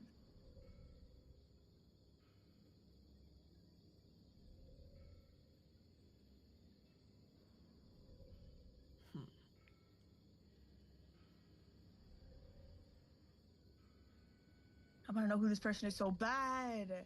So like, okay, so the previous one was talking to Valanity. I'm assuming that's not this is not the same. Wait, do we have the records for that? Is that the same codes? None of these are the same codes. It's essentially like a burner cell, so both of these codes would be completely different if you're trying to cross-reference. This is so hard, Rachel. I just want to know. But everything. we now know that if it's true, if all of these attacks are coordinated. True. Then someone has been plotting for a long time. And yeah, it also confirms that the mole. Wait, does it confirm? Does it confirm that the mole and the benefactor were different people, right? The symbiote is the mole, and the benefactor is whoever that other person is. If your theory, that's 10 times 201.000 is indeed fake Gorthram, then yes, benefactors. Oh no, Rachel said that. What? Rachel said that fake. You said that fake Gorthram was 10 times. I said this data pad is 10x 201. Oh yeah.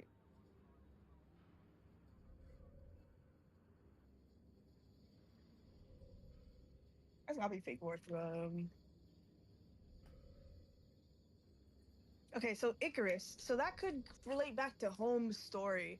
That person could be Mother. I still don't know where Mother flew into the sun, right? So maybe we gotta go to the sun. That's 2 points towards the sun. And I want to investigate the bedroom. If you're cool with Kabu. Sure. Okay. Mercy, why don't you give me a computers check, please? What I'd ask for is a computers check from Mercy, please. Oh, what? I thought you said perception. Computers.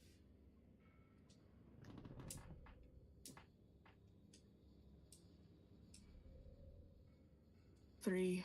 16. Okay. You walk through into the bedroom. Inside, you see a standard kind of large orcish bed. There is a couple of, kind of like drawers for clothes and that sort of stuff, just all around. Typical like kind of bedroom armaments, furniture. What? Why did I need computers check then? Kabu, I feel like I missed something. Get in here. What? Is so for an object under the impact of precog, can we retrieve it? Can we still have it? Or if you would like to take it with you, I would say you would think it's dubious whether it will like retain the spell for however long, and what the effects are when the spell wears off. You have no idea. Man, no wonder Kamu's in bad condition. They're still maintaining this spell. I would say you would make that connection.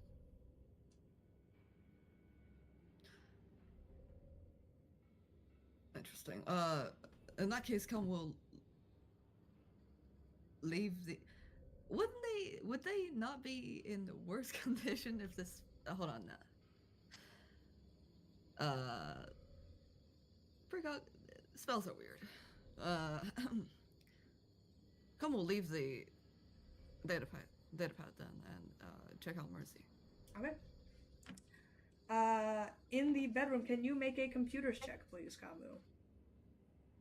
Okay. If Sue is the main protagonist, I feel better because she seems like she's outdated.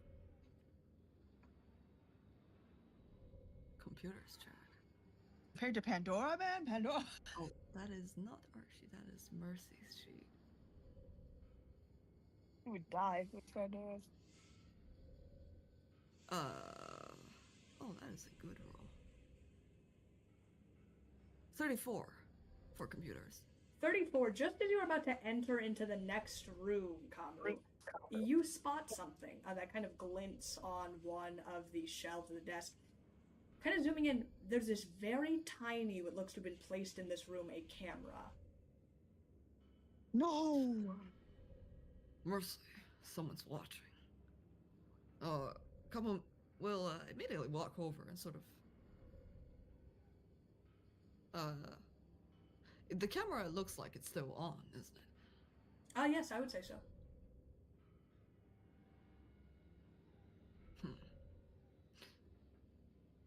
Some curse words. Come, we'll take it off then. Okay. You kind of hold it in your hand. It looks like it was situated to scope the entire room. Does this look like it's been recently attached? Good question. With a 30 on computers, I would say not like super recent. So then we could check the security, like the footage.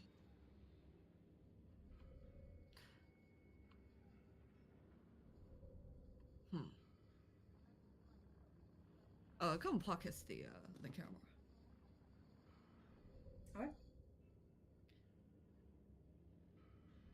Mercy, did you find anything else in the bedroom? Oh, I didn't start looking yet.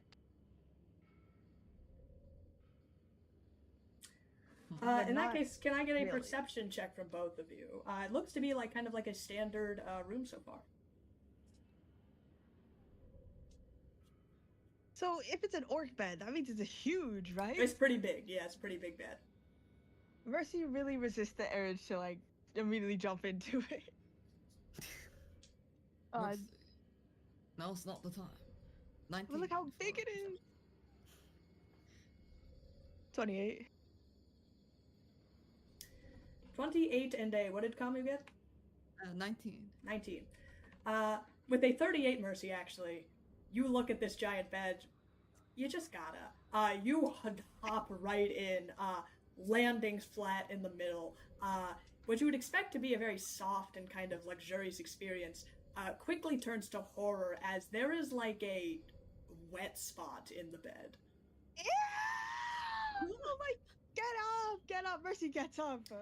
Cobb will help Mercy by kind of pulling her from reaching over and pulling her from the bed. You kind of get launched up from the bed, trying to wipe it off.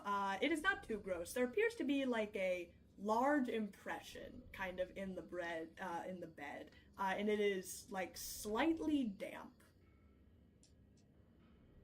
Horrified, Kabu, I'm standing in the corner, you go investigate it. Cum starts pulling off the bed sheets. You pull it off, and there is this large, like, impression in the bed, essentially. There is, like, visibly an outline, kind of, in it, of, like, what this is. Almost as if, like, something has kind of been here in the bed for, like, several times, enough to leave this kind of impression in it. And what is the shape? It looks as if it is a sleeping orc. What you would best guess. That's supposed to be a cheap bed. There's an indent. You need to replace your mattress, or like, is the symbiote that heavy? So the symbiote has been keeping the real Gortham here. No, I think they're just mimicking sleep, or maybe they need to sleep. It does seem outdated. Mercy with your 30.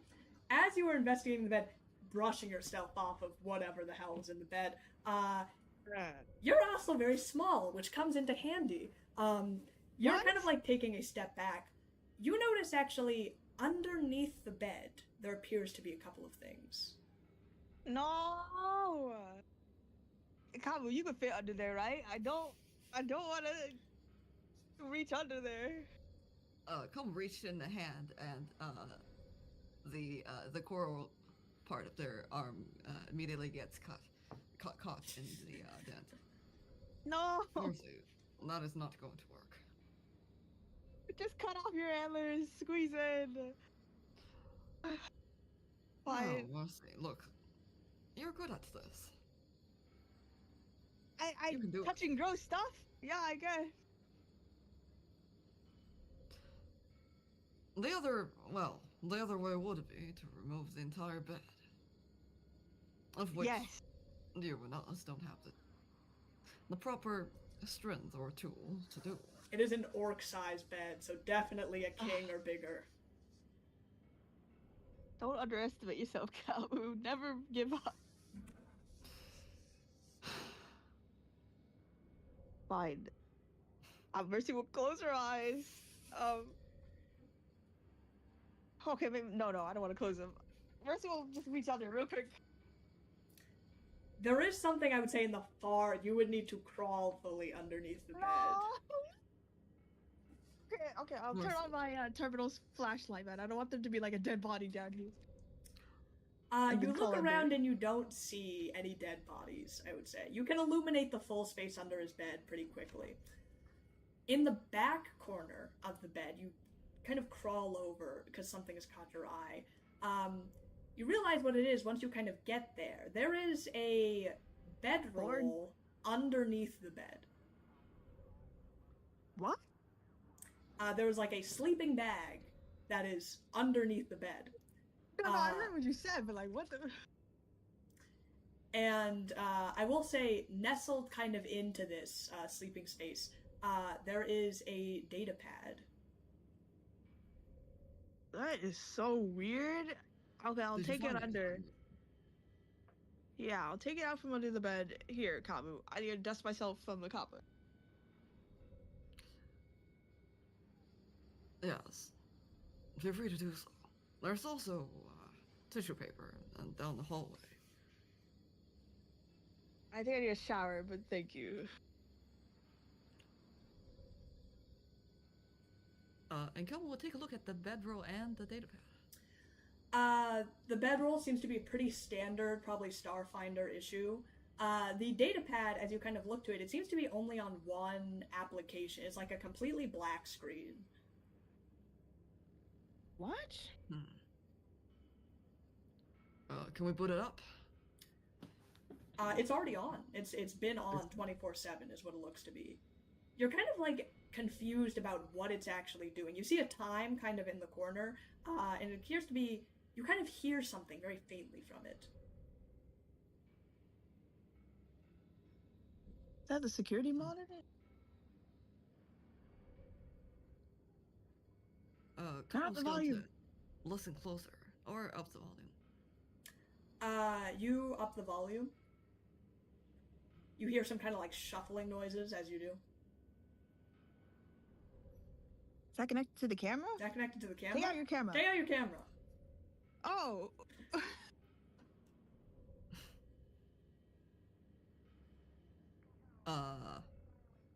Is it connected to the camera? Take it out and see. Yeah, Calum's going to take out the camera. As you take it out, you see a shuffling, and as you pull it out, you see video feed of the room that you're in. Jackpot! Well, so someone has been monitoring this room. Come will kind of fiddle with the data pad to see if they can get out earlier video footage. Make a computing check. This will be difficult. Oh my gosh, Kabu, this is the check of your life. You could do this. We could solve everything right now. We'll try our best. Hey, Mercy, why don't you give us a hand? Yes. Oh yeah, my +3. Yep. Make a assisting computing check. 12. It's not gonna cut it. That's all right, Mercy. can work with that. Can we get a bonus from, like, the gods? Saren Ray! You're gonna ask Saren Ray? Yes. Saren Ray? This is so important. Mercy, Saren Ray isn't even the goddess of technology. Oh, yeah. Saren Ray is... You want to pray to Triune. Will a 27 do it? Unfortunately, the information on the data pad, it appears to just be recording data. Like, it does not save data. That's... So it's essentially just a live feed. Yes, it is just live feed. Why would they keep... What would someone need to... Ooh. Okay, so... the sleeping roll with Gorth was orc size, right? Yes. So I guess they took this tablet with them to make sure nobody was snooping in the room. Otherwise, they would have figured out their secret. Is it just the bedroom that it records, or both rooms? In fact, there is no. This is the only camera that you are seeing. It is just the recordings of like the office outside of the bedroom. Oh, okay. That's probably how they figured out Kemu was in the office, or maybe, I don't know.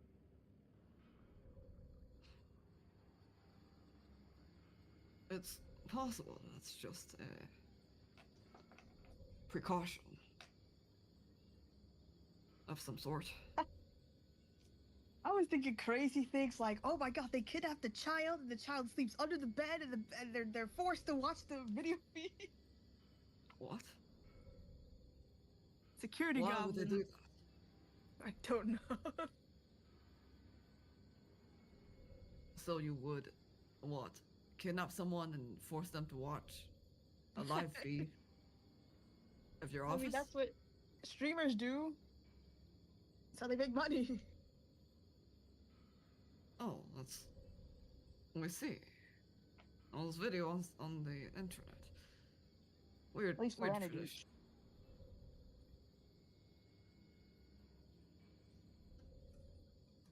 And is there anything else in the bedroom? That is about everything in the bedroom. That didn't give me an answer on where to go. As you do say that, though, you get a ring. Kamu, you do. You see Meridian is calling you. This is your chance. Kiss her online. What? Mercy. Mercy, we told you this before. We don't have a mouse. And they're going to, they're going to hit, well, whatever button they use to accept a call. Incoming call. Kamu. I managed to get information from Varial about that goo sample you were talking about. Good. What have we learned? I think you might want to sit down for this. The goo sample, I could have sworn it was familiar, Varial too, but we didn't recognize it until we actually ran a data analysis sample. It is a type of matter filament, kind of very similar to a clay-like substance. Varial didn't really recognize it. It's just kind of like a building material, sometimes used to weigh down. I do, though. Do you remember when we found that Matter King back on that house? Yes. I think this is the same substance that are emitted from those matter-creating devices. We see. So someone has puppeted Gorthram using this? It doesn't look to be biological in any way, if that is what you were thinking. Wait, the matter from what house? Yes. Oh, Mercy's there too. Hello, Mercy. Meridian. The abandoned house that tried to kill us, aka Home V0? So it must be either mother or child that made whatever that thing is. it does look like there might be a connection from there to here. So we gotta go to the sun, right? Icarus? Where's Icarus headquarters? Hold on, how could this filament be inside Gorthram? I've been thinking about it, and I don't think Gorthram was there at all. If you needed... You and I are probably, best vested elements of disguise, but you can only go so far without changing what you actually look like. If you have a disguise kit, or if you have some sort of disguise technology that is able to project some sort of hollow disguise, it works fine, but you can't physically touch anything. And you can't disguise yourself above your weight class by, 200 pounds, or perhaps to look like an orc. But if you molded, perhaps, a copy of that body, placing it over yourself, puppeting around like a, play puppet, then a holographic disguise would be much more realistic. You could touch things and people could touch you. Oh my god. In theory, that is possible. It's a hell of a lot of commitment, I'll tell you. I bet it's not easy moving around in, an extra 100 pounds of clay and matter. Not to mention that you pretty much have to do it 24/7 as long as someone else is in the room. Mm-hmm.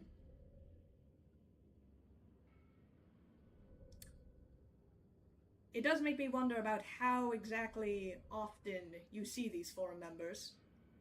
You only check in with them at missions. Obviously, we're just the rangers, though. But nobody noticed. They're even friends with Gorthram, and nobody noticed anything was weird. I get the feeling that a lot of the forum members actually don't really talk to each other too often. They're always off on different missions, going out. If we were closer with Gorthram, maybe we'd be able to say, but as far as I'm concerned, as far as I've heard around the rumor mill, the only one who was, closer to Gorthram back in the Ranger days was, he's dead now. Oh. Is that why he got killed? He got too close to the truth. Oh, so fake Gorthram was lying to us when he was like, oh, we're not really that close. I was wondering about that. Everybody was saying Averial and Elms and Gorthram were close, but Averial also said that she didn't really know him, so Okay, then let's come up with a code word. If you get possessed or copied by the symbiote, we need a code word. Yes, I have a good one. You are fully allowed to shoot me. If I bleed, you'll know it's me. No! I will, however, shoot you back. That is a little long for a code word, Meridian. How about just shoot me, then? It's much shorter. Just shoot me as a code word. Interesting. I suppose it could work. I bet Vernon's going to have a fit about it, but I quite enjoy riling him up, so... Let's see. If we're mad at each other, we can use it as an excuse to actually shoot. It's you said I could just shoot you. This is doubly a good point, and I get mad at people quite often, so I think this is quite beneficial to me. Wait a second. No. Not do that. But yeah, I'll agree with this code word for now. Anything else that you figured out? That is essentially what I've been doing for the past afternoon. I think it's pretty sure that this, whatever sample you picked up from that fake Gorthram appears to be this sort of Matter King material. That makes sense. We tracked the shipping company who's responsible for the ships that contain the Sormites. They seem to be... The only record of them is from Arcanon. Yes, I hadn't heard of ship-shape packing pretty much ever, and I do know my good share of companies. But if there's some sort of small startup, I wouldn't be surprised if they're on Arcanon.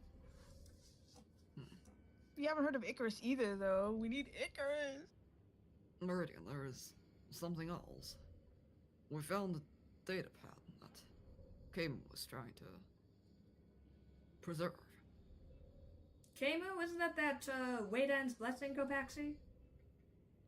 Yes, looks like they've found something. Well, you probably want to sit down for this.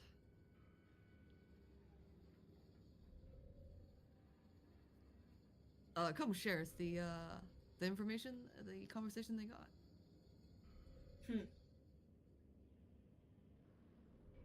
Icarus, Starblazer, Castrovel. I suppose maybe things were more connected than we would have thought.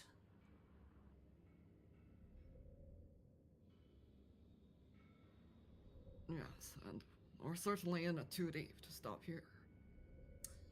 Well, that is something we can both agree on. You don't have any sort of trace of where this came from? Don't know who these people are, I'm assuming?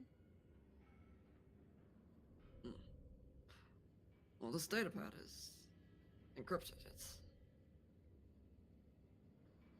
It's also been, well, kept through precog magic. We're not sure what would happen if we take it out. I definitely don't know enough about mysticism or precognitive abilities to tell you. Well, we got the info we needed. Can you send somebody over to the medical bay to tell Kemu to stop and rest? Sorry, Kemu has been putting up a precog spell this entire time? Aren't they, like, in the hospital? Yeah, so someone's gotta tell them to stop. We got the info. I can let them know. Thank you.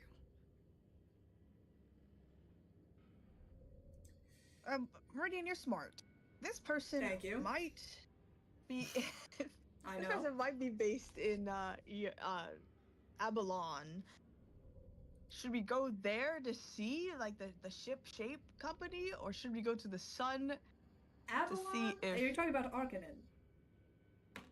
Oh, Arcanen, I mean. I don't know what to tell you. Ship shape seems like it is a small company on Arcanen. Also, you have to keep in mind, the entire Pact Worlds is in a crisis state right now, so getting into any planet is something you have to think about as well. Unless you have contacts that are willing to let you in, you might run into some trouble. My good buddy Losak will let me into the sun! Right, Losak I'm sure has a lot of sway. Also, definitely, really a big fan of us. Especially after last time. We don't really have connections, do we? We have that one, Hadrigan on Eox. Do you have connections? You paid off that one person to take a quest from us, right? On Arcanen? On Arcanen, I could maybe pull some strings to get onto Arcanen. It's gonna be difficult, though. So you're saying that's like our best shot compared to anybody else? Eox Sun? Where to get to, I'm not sure. Eox is kind of a no man's land anyway, so you might have actually decent odds of going there as well. Yeah, but we might not find anything. We'll find more plants, I guess. I think your odds of getting to the Burning Archipelago are your worst shot. Considering Kasuk isn't exactly welcome there anymore, and if you wanted to contact... I mean, who knows if Losak has even left Eox at this point. It has been a bit, but he wasn't in the best condition last we saw him, if you remember. Yes, and the Burning Archipelago has never been too fond of outsiders. That's true. Does the Burning Archipelago know the topography of the sun? Like, there's no other cities, right? It's just the Burning Archipelago? As far as everyone in the Pact Worlds is aware, they are kind of isolationists. A lot of things they don't tell the wider Pact Worlds community, but it would be pretty hard to hide another giant civilization on the sun. As far as we're aware, the Burning Archipelago is the only one. Not giant civilization. I just keep thinking, like, if Icarus would be based anywhere, they gotta be on the sun. That makes the most sense. I mean, we found their lab, didn't we? Just as it was careening into the sun and burned up in the atmosphere. I would think that's like just one of their labs, one of their many labs. Well, if you have any idea where the other ones are. I'm gonna ask Home. I'm gonna ask Home if she recognizes Goose stuff.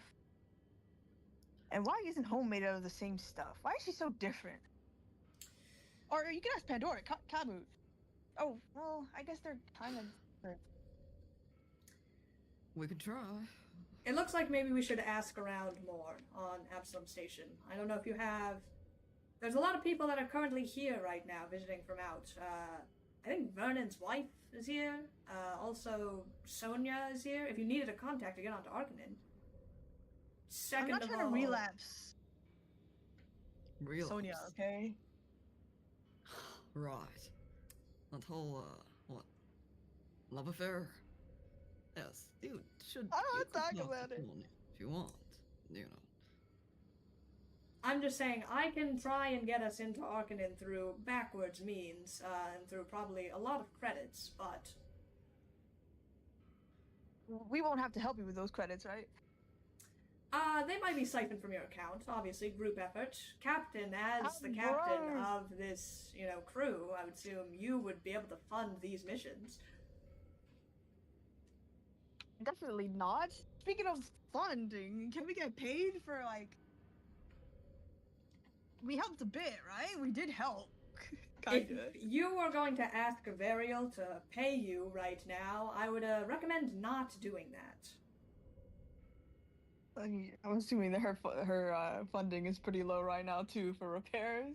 I think probably funding everywhere on Absalom Station is very low for repairs. That's why we're asking sort of external people for help. And considering everyone else has closed their borders, we're not exactly having much luck. We're going to try speaking with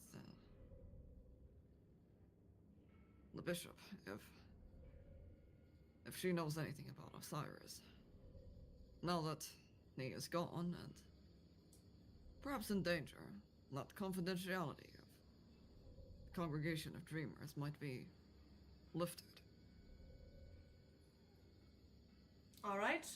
I'm not going to interfere in any of your dream business. That seems like something that you two have pretty nailed down, nor will I ask questions about it. But if she can, I don't know, mystically connect to Osiris or something, figure out where the hell he is, might be worth your time. Smart. And Meridian, do you know where Hawk is? Hawk, I would assume, is on B deck. I know the first couple of days he spent back with his family. He might be helping with the relief effort. There is a lot of, well, obviously communications and the security systems had some issues. I wouldn't be surprised if Vernon and or Hawk were helping out with those. We see. Could also be in medical wing. He's usually there when, giant crises aren't happening, but... I didn't see him there. I was there earlier. We see. It's always good to hear from you. Just doing my job. Meridian, give him a smooch. What? I'm sorry, Mercy, were you saying something? I couldn't hear you. You're far away from the mic. Nothing. I'm gonna go. Bye, Meridian. Where are you Never mind, I'm not going to ask. If you want to reconvene with the crew, I'm assuming we're all just helping out with the relief efforts, though... Obviously, we're in too far deep to quit now, so... The second you mention anything about who did this, I'm sure everyone will be up in arms about it. We see. Well, we hope to bring some good news. How do you even know? The entire Absalom Station could use it. I'm sorry, what? How do you know the cause of all this? How do I know the cause of all this? What? Yeah. Mercy, whoa. I will tell you. I'm asking you guys. You guys started showing up about clues and everything. Oh, it's like the static and stuff. We've been telling you. Yes, of course, this static thing. And whatever it is you need to talk to Bishop Bell about to resolve that, I implore you to go ahead and do it. Some of us have actual hard evidence, though, to find. One day you'll believe us. One day. There's been no sign of Osiris on the station. I've been looking through different channels. He is one of the people that are missing. They haven't found his body either. We haven't explained it to you.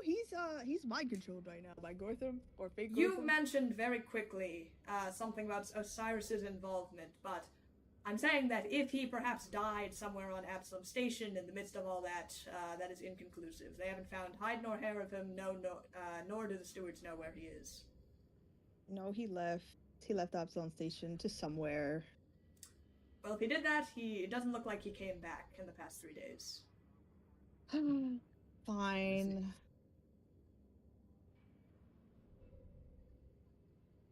We'll be on our way then. Alright. I don't know if you're thinking about people to go question, obviously you're going to go talk to Bishop Bell, but I believe Cricket is still on the station. They knew a good amount of the Shirin that may have been turned, or what was happening a week before the actual siege. I know that there was something that went into the cargo bay. Perhaps they might know more about it. That's a good point. Where are they? Thank you. Cricket is... There was a third ship that arrived a week prior to the attack. It was part of the plan too, from the same company. The captain was someone you knew. Well, the both of us knew.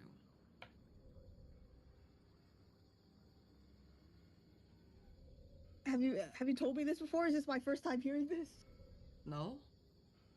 Okay. We shared all of it when. Okay, then yeah.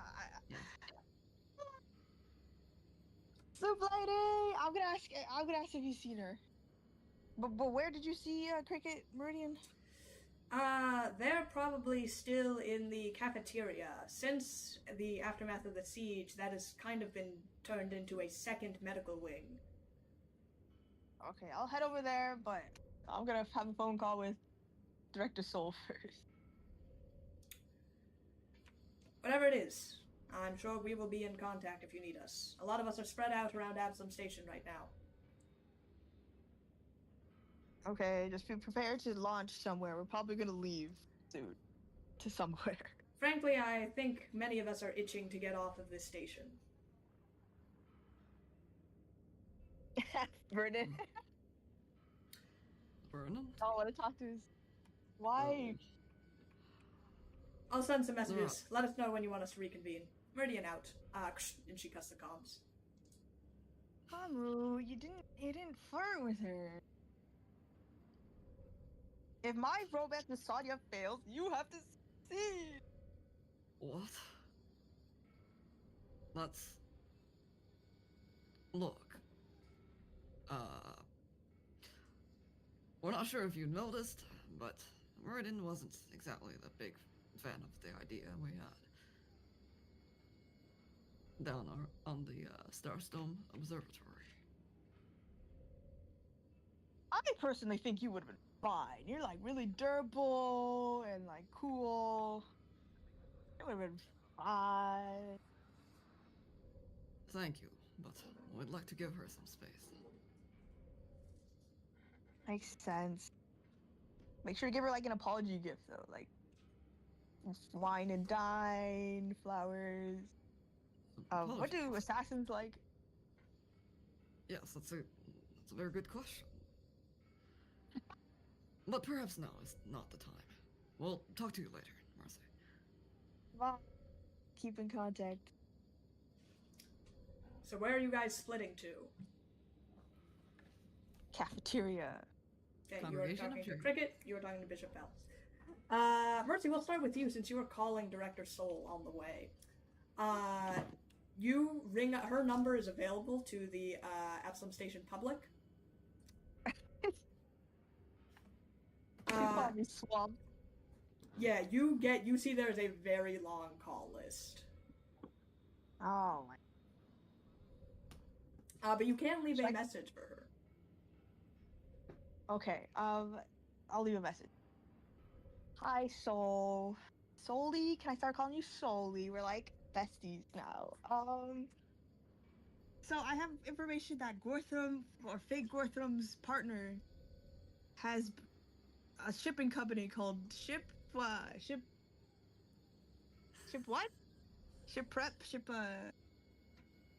Shoulder combo, please. What was it called? Shippy. Oh, this is too good. I can't stop this. Oh. Keep going. You're almost there. Oh. Ship-a-doo. I'll send you the message of it later. The name of it later. But it's on Arcaden, which is like a moon somewhere. A moon somewhere. So just send your forces over there because I don't have. I might be going there with my crew, but I just wanted to let you know. And Donahue's doing okay so far. He's stable, kind of. He'll be fine, probably. Keep me updated if I leave Absalon. And as soon as you wake up, you have to call me first. You have to call me first. Nobody else. Bye. You send this very long voicemail to Director Soul. I'm gonna call Alvario next. Okay. You call Averial. You get a very terse reply. I have a million calls coming in at all times of the day. Please make this quick. We found info on Gortham. Are you updated? Yes, about Gorthram and his current involvement. We are still trying to piece the puzzle together about what exactly happened. Well, apparently he hasn't been Gorthram for a year, and rather than it being like a symbiote inside of him, it was just not him at all. We don't know where the real Gorthram is. It was a shapeshifter, kind of, but not like, I think like a robotic. I know that's an actual class, not that type of shapeshifter. Mercy? The sample. Mercy. Can you send this in a report later? Okay. But like, do you have any updates or something? Anything I should be investigating? Where I gotta go? If you can help with the relief effort, that would be a great help. I kind of sick of doing that, but yeah. I'll tell somebody else to do that. Yeah. Everyone is. A lot of us are preoccupied at the moment. Okay. Make sure to take a break after this, okay? You seem really stressed. Drink out of my mug. Goodbye, Mercy. Bye. The call ends. Okay, one more. I promise, one more. Can I call Jackson Huxley? I would say you definitely don't have Jackson's number. Well, doesn't he have like a radio show? Can't you call in for Q&A or something? They do not have, if you have noticed, the radio show is not airing currently. They have a small website about the Star Ranger Chronicles if you want to like put in a question, if you want to email in a question or something. Okay, I'll email, hey, my friend was a friend of your brother. I'm sorry for, he died, right? Taps did die. I'm sorry for your loss. Have a beer in his honor. No, beers are gross. Have a whatever.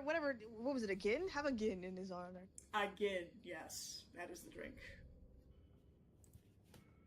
And that's it. I'll continue on my way. You mail in this question as you start heading over to speak with Cricket.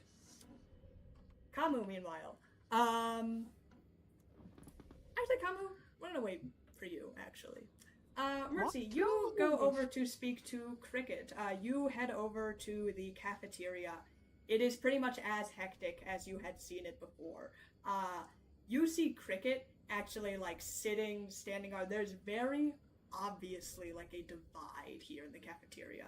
There's a lot of people that are, like, injured.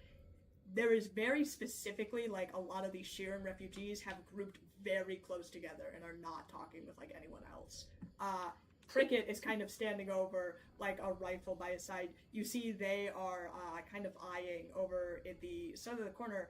There is, like, a steward's kind of a security force just kind of here stationed at the cafeteria. And you see Cricket is eyeing them. This is the worst place for Shu to be right now. I'm gonna walk over. Are there any drones, man? I'll glare at any drones on the way. You do not see any drones. Okay. Cricket! Mercy, nice to see you. Are you alright? Somewhat. I would like answers, but I'm alright. That's good to hear. You, here to help with the relief effort? No, I'm taking a little break from that. I'm here to ask you about Flemeth and, a lot of, something that happened last week, but Flemeth first. Flemeth, that's the forum ranger you brought over here, right? Yes, how's his sister? Well, wish I could say I was keeping better tabs on all of it, but after the end of the siege, when we thought things were winding down, stewards come busting in and start taking some of our people over. Some of those swarmites that were here. I think they might have took his sister. To the, what was it, Steward's prison ward or something? Yeah, some sort of bullshit about security and everything. Took a couple of our own that they weren't sure about too. Been trying to borrow from them back for the past 3 days. Sometimes I wonder if we weren't any safer here than we were back on that derelict station out in the diaspora. Well, nowhere safe. The swarm is about, and until that threat is neutralized, just gotta stick it through, I guess. You know, you're damn right about that. Though. Yeah, pretty much all I can do at the moment. But you're right. Ain't exactly any safe space here in the Packed Worlds. Damn Castrovels got attacked. Absalom Station, probably. People thought that maybe would have been safe. Damn idiots. Mercy gives him a hug. Like, you kind of get closer. You see they kind of, like, point their gun at you for, like, a brief second. I'm just trying to give you a hug. You've been through a lot. Sorry, jumpy nerves. Yeah, it is. Kind of instinct to shoot first. I know a lot of friends that are like that too. How about we settle with a handshake for now? We can work up. Oh, okay. It's crazy how many times Mercy has had to like navigate touch relationships. I have no idea why you don't just hug random people out of the blue. It's kind of weird. No, you're the only person I've ever met who's done that. I've met like thousands of people that on Validity. You gotta come to Validity. I need to advertise that, by the way. Like, not enough people know about that planet. It's pretty cool. People died every day, you know. And it doesn't sound any different from here, so maybe we'd have better luck. Pretty far though. Have you seen a Sheeran that was looking for their what? That was looking for their daughter? Something. That was a Lashunta, I believe. The cargo guy that I had people follow. I'm 99% sure that's a Lashunta. If you're looking for, there's plenty of people that are looking for, you know, their children, their families. Don't have time to keep tabs on every one of them. You might want to check if it wasn't a Sheeran, you might want to check either housing B or housing A. So many places to check, Cricket. Why is this place so big? Why are there so many people I care about? Sometimes I wonder that every day. Well, but if you don't have anything worth fighting for, then, you know, what the hell's the point of it all, you know? Right? I tell myself that every day. I nearly lost 3 people. 3 people I loved all at once. Technically 4 if you include my co-captain / not co-captain. They got demoted recently. By their own will. Listen, it's a tough rap what's going around here. You're a young kid. I get it. It's something that you shouldn't have to go through. I'm not a kid. I'm an adult.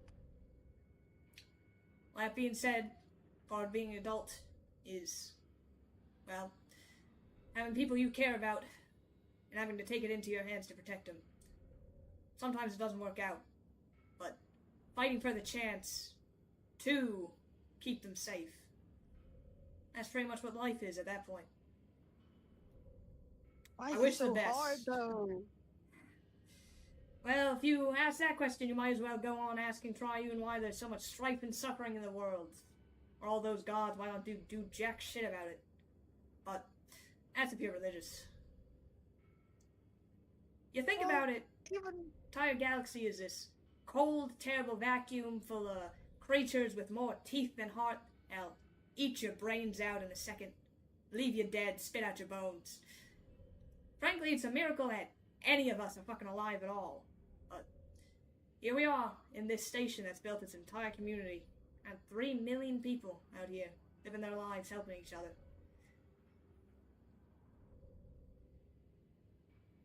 But even if I try to protect people, sometimes they also try to protect me, and that messes up my plans. Yeah, that's the tough part about loving someone, is that most of the times they're a dumb fucking idiot. And the worst part of it is that they might love you back. It's terrible trying to keep everyone safe, but every time you think you're gonna go and protect someone, they go ahead and try to save your life. Sometimes that gets them killed in the process. What? Don't even speak those words. I gotta talk to you about actual business. I do want to share more moments with you, but I know Kaba's gonna chew me out if I take too long. Look, again, you're young. Not a kid, obviously. Young adult, though. You still got a whole lot of your left life to live. You ever need, perhaps, I don't know, want to talk about things that go on? It's new to you, I can tell.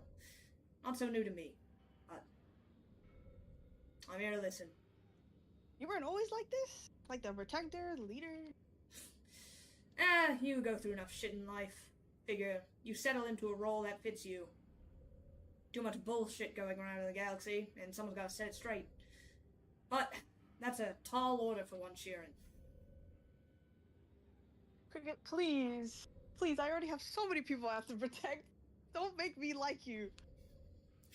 And don't worry, I'm still a right A bastard. Okay, then I need to ask you about, what do you know about the cargo stuff from last... When did you guys come? When did your refugees guys come?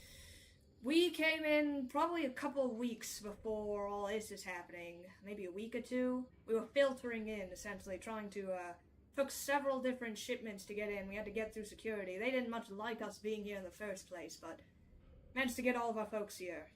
Maybe that was a bad idea in the end. Well, there was a specific ship that came in a couple weeks... Well, 1 week before? How long was it? What was the date? It was about 1 week before the attack. Yeah, 1 week before the attack. And we didn't know what was on it, right? It was just coming through cargo? Yeah. Well, we were... Essentially, they relegated us to the cargo spaces, so we were familiar with some of the ships that were passing by. Nothing particularly stuck out. You have a name? Shoulder combo, please. Pack and ship. Ship and spray. Yes, Mercy would have this information, and, the... Ship and dip. Did both of you forget? Isn't it? Oh, It was something hard to say. Ship shop. Ship shape? Ship shape? Yes! Yes, ship shape, yes. I feel like I somehow cracked open like a wide case for some reason, but anyway. Ship shape packing. No, actually, I do remember that ship coming through. I knew because it was probably one of the only shipments that was captained by a Sheeran. Maybe I just have a predisposition to look out for my own at that point, but I, asked her about if she needed any help or assistance, or, how to get around the kind of Sheeran bureaucracy here on Absalom Station. She wasn't very receptive to it, though. She was one of the... Wait, you could talk to her? I tried. Again, I was kind of corralling my own, but I thought maybe, Sheeran helping another Sheeran out, but she didn't really engage in conversation. Like at all? She didn't say a single word. I don't think so. Yeah, that's because she was underneath swarm control. That's what a swarmite. Tell me she was a fucking swarmite? Yeah. Didn't act like one. Some of them are special. What does that mean? They act like normal human beings until, like, I don't know, something triggers them or they get discovered. Look, she captained this entire ship over to a cargo freighter. I assumed she was, I don't know, just not the talkative type. Where did she go after that? Like, she got off, right? The ship? They had to do some unloading. They were putting some stuff in one of the cargo rooms. I didn't see much hide or hair after that. I thought she left, frankly. Which room? I didn't see exactly. It was down kind of south of where we are. Oh! Okay, that's the orb. And then you didn't see where they went after that? I didn't see much of her at all after that. Dang it. And is their ship still here? There? They didn't take off, right? Usually cargo ships, if they're just doing a shipment, they don't stay. That's why I told you I thought she had, I'd assumed she'd left. Oh. I'm gonna check anyway. Which docking bay was this? It was the one that was under siege, right? Or the... Yeah, it's where the, Well, I think what triggered me off about it is that the ship that crashed through the hull then a week later during the siege had that same ship-shaped logo. Yes, that company is evil. That entire company has been compromised. Yeah, well, they're terrorists. They did crash through a station, so I figured that part. Okay, but in the future, if you see that symbol, it's not just terrorism, it's warmism.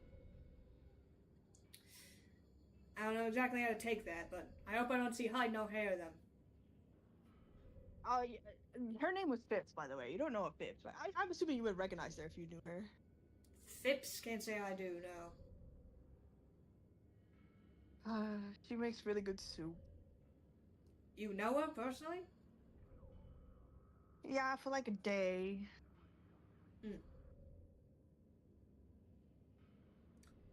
I'm sorry to say I don't know if she's alive or dead.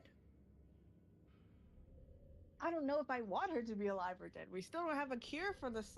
If I see her, it's not as if I can cure her. Don't know if there is exactly a cure for the swarm, as much as I hate to admit it. Here's hoping. Then that makes me... Shoulder combo, should I investigate cargo or should I investigate the prison? Shoulder Combo thinks you should talk to the cricket and listen to their backstory.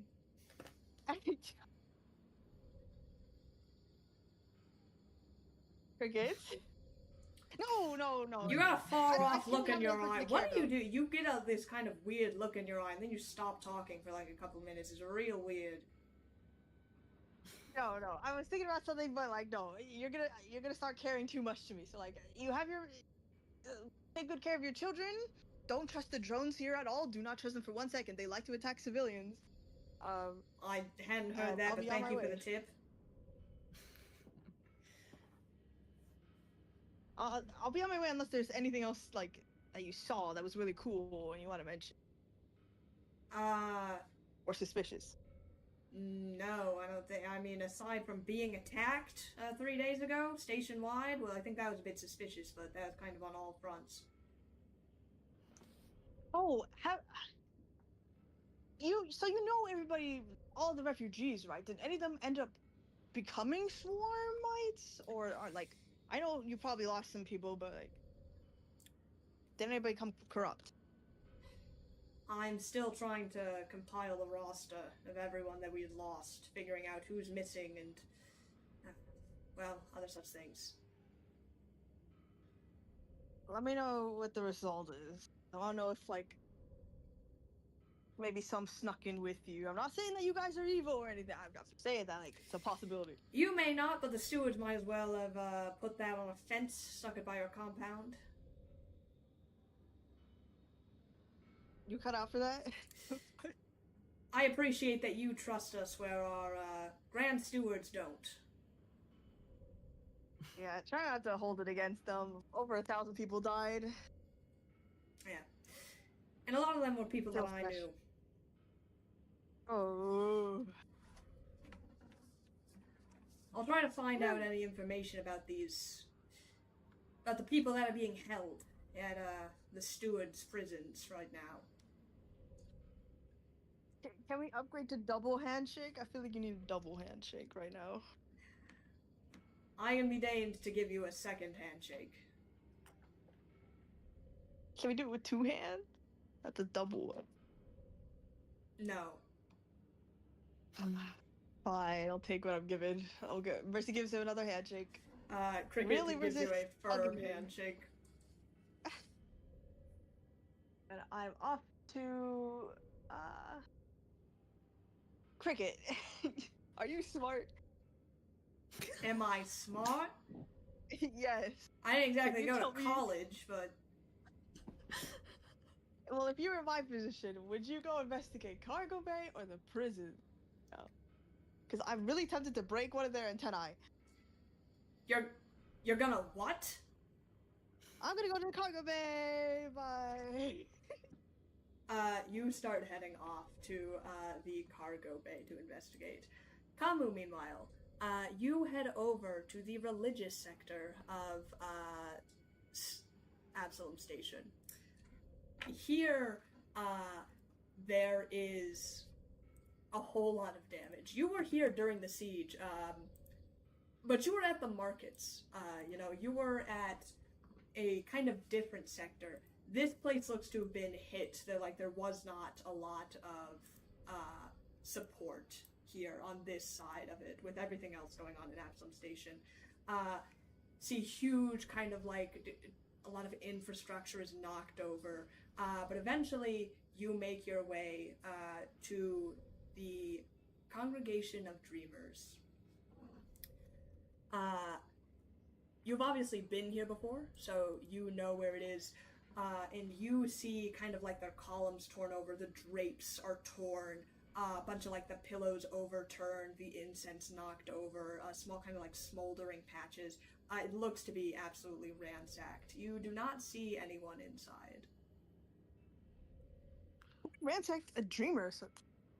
I would say everywhere seems to be kind of ransacked, so this is not at all out of place in where you are right now.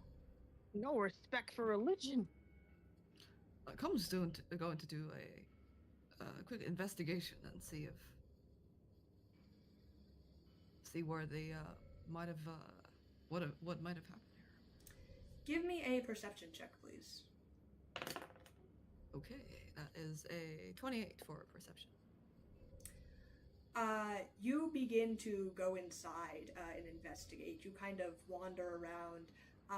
You head into kind of inside the actual congregation, and you see kind of movement in the back of the room. Bishop? Anyone? Oh, I'm terribly sorry. The Congregation of Dreamers is currently not accepting new acolytes. Kind of stepping out from the shadows, you see a ageless Shunta wearing kind of dreamer's robes, kind of these long kind of earrings, very iridescent paint. You probably don't recognize this guy. We're sorry for the damage you've suffered, but we need to meet with Bishop Bell. It's important. Who might you be? Come of the Silent Stars. Is Bishop Bell here? You are the Antler. You are the Antler. Yes. Come with me. He kind of like leads you out. You go down to more populated areas, kind of where a lot of people are. There's just kind of like large swaths of areas in the market where people have just set up small like kind of camps. You see a small one where you see a bunch of dreamers, people in the similar clothing, kind of gathered around. There are a lot less of them than you remember being in the actual kind of congregation building. I'm afraid Bishop Bell is unable to be speaking at the moment. No way. You go over. Bishop Bell is kind of laying down. You see all of the dreamers are kind of around her in this kind of trance state. You see her eyes are open and like this bright kind of blue light emitting from them. She appears to be kind of like mumbling in a script you don't understand as the rest of the dreamers are around her. She was like this. She's been like this since the morning of the attack. Since the morning of the attack?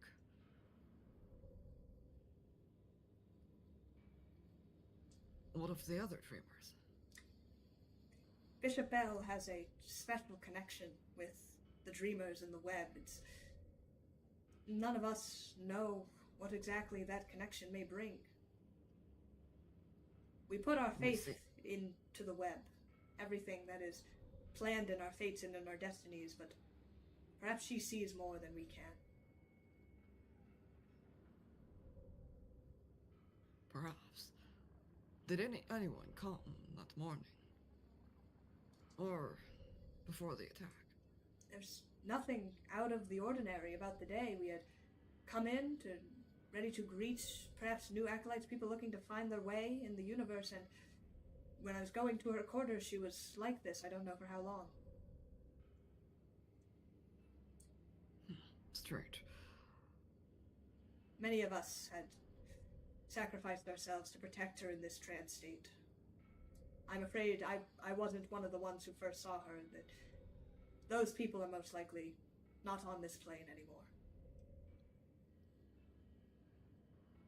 We're sorry for your loss.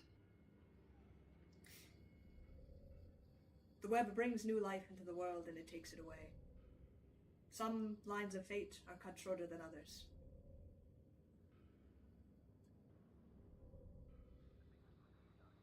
Do you believe those lines are prefabricated? Or is it simply a product, a result of the choices we make? Our belief is that perhaps all things are connected by these lines of fate. How much those lines of fate can be moved by our own actions is unsure. Sometimes they branch, and sometimes there's only one destination for them to go. If you would like to speak to the bishop, you should do so soon. We were going to leave for Arcanum by next morning. Oh. Leave for Arcanum? It's hard to travel. Hard enough to travel as is.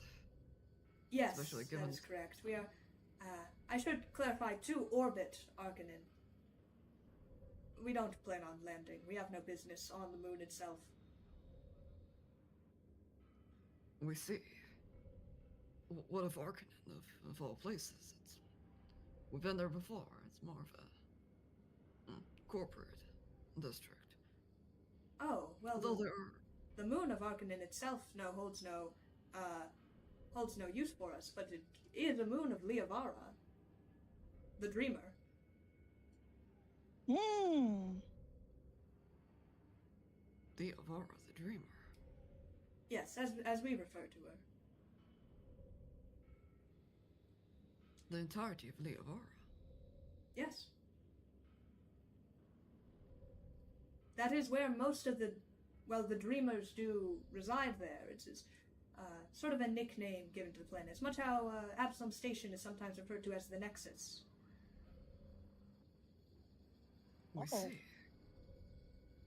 Liavara holds an extremely powerful source of magic and ley lines. That is why the dreamers themselves live there.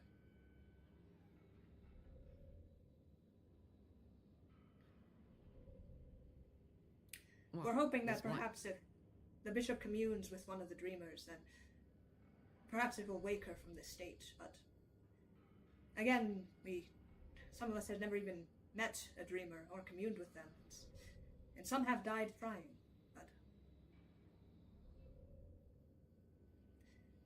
if we may ask, what are dreamers?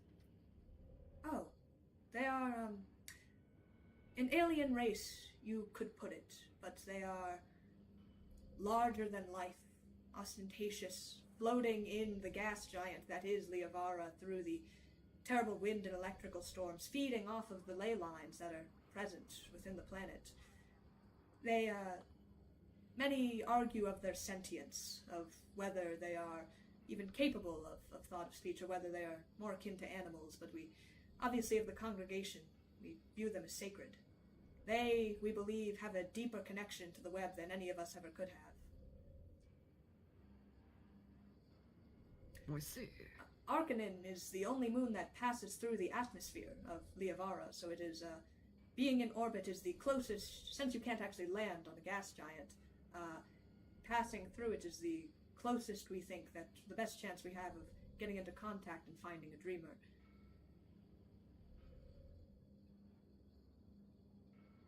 We see. Thank you for sharing that information. We'll try to talk to Bishop Bell. She's mentioned in her mumblings the Antlered One. That is why I brought you here. Who else has she mentioned? What of Osiris? Osiris Nivea, one of our devout followers. I don't believe his name had come up. She, usually in connecting to the dreams, names are not something we ascribe to people as their defining features. It's more of a feeling, if you will. Interesting. She had also mentioned the small flame and many, many times the snake.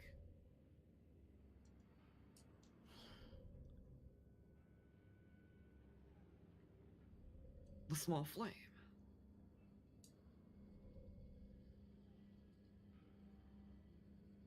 Oh, we see.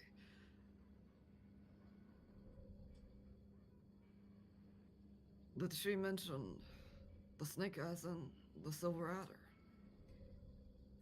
It is unclear.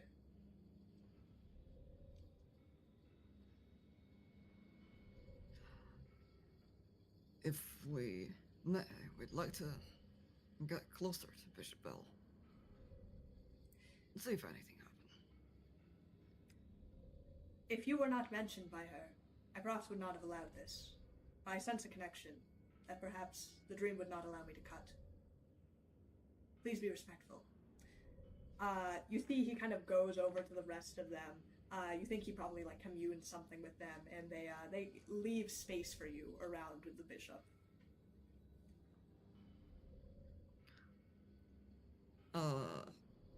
Yes. Cobb will also sit down and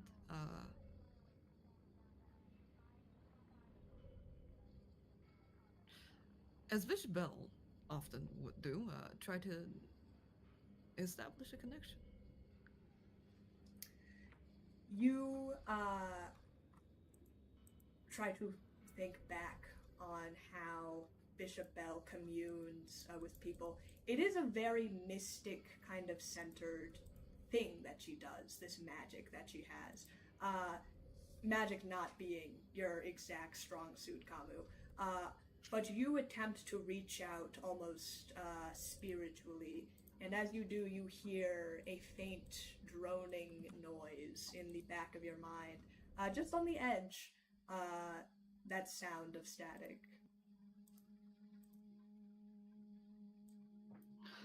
It worked. We wasn't expecting it. It's very faint. You don't exactly see. It's not as if they are kind of in the static, you might call it, when you're kind of in this open space area, when you see kind of the lines of fate. but you feel it kind of on the edge of your mind. Can I get a mystic check from Kamu? Good old mysticism. Not bad this time, actually. 18. 18. Kamu, with an 18, you kind of reach out for this noise, but it eludes you naturally. You think that if you were to figure out what it is that Bishop Bell is doing, you would have to make a static delve.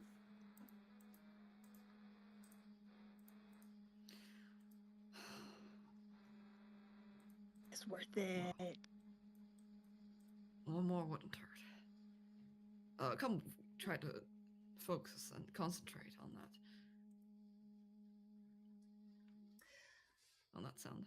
You focus on this sound and you reach for it, and the closer and closer you get, you feel this kind of fuzziness in your fingertips until you step out and you are in the static, this open space. You see lines, these white kind of strings of light from every direction focusing into this cluster in the center.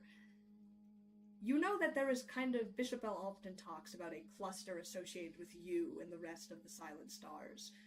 This is different. You see that cluster, this thing that you kind of ascribe with yourself, and it leads further into this even brighter kind of nest of kind of webs.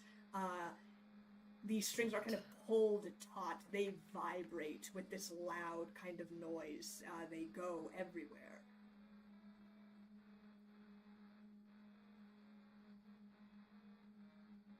And this cluster, how far is it?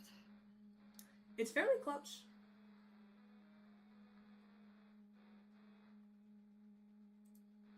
Comb's going to trace the line to find this larger cluster.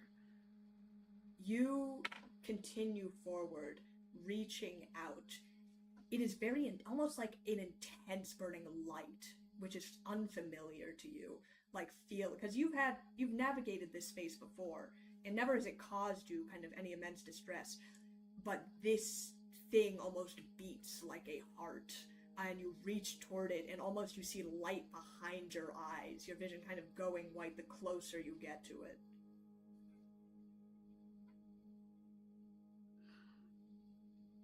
Does this light feel like a collective?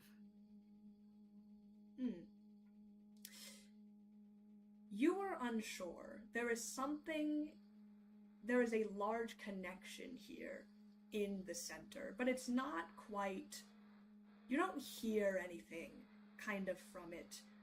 Almost as if things are connected, but not in like a hive way, if that is what you're getting at. Yes. We see.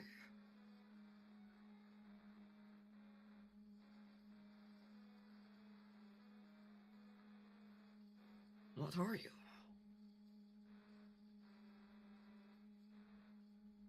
If all things in the web of the universe are lives,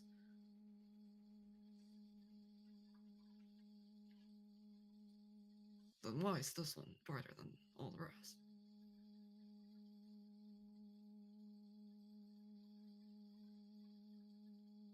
Bishop Bell, please help us out here.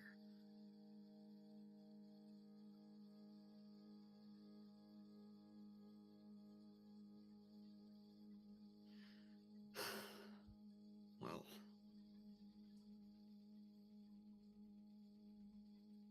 we're supposed to find the answer. We'd have to keep going.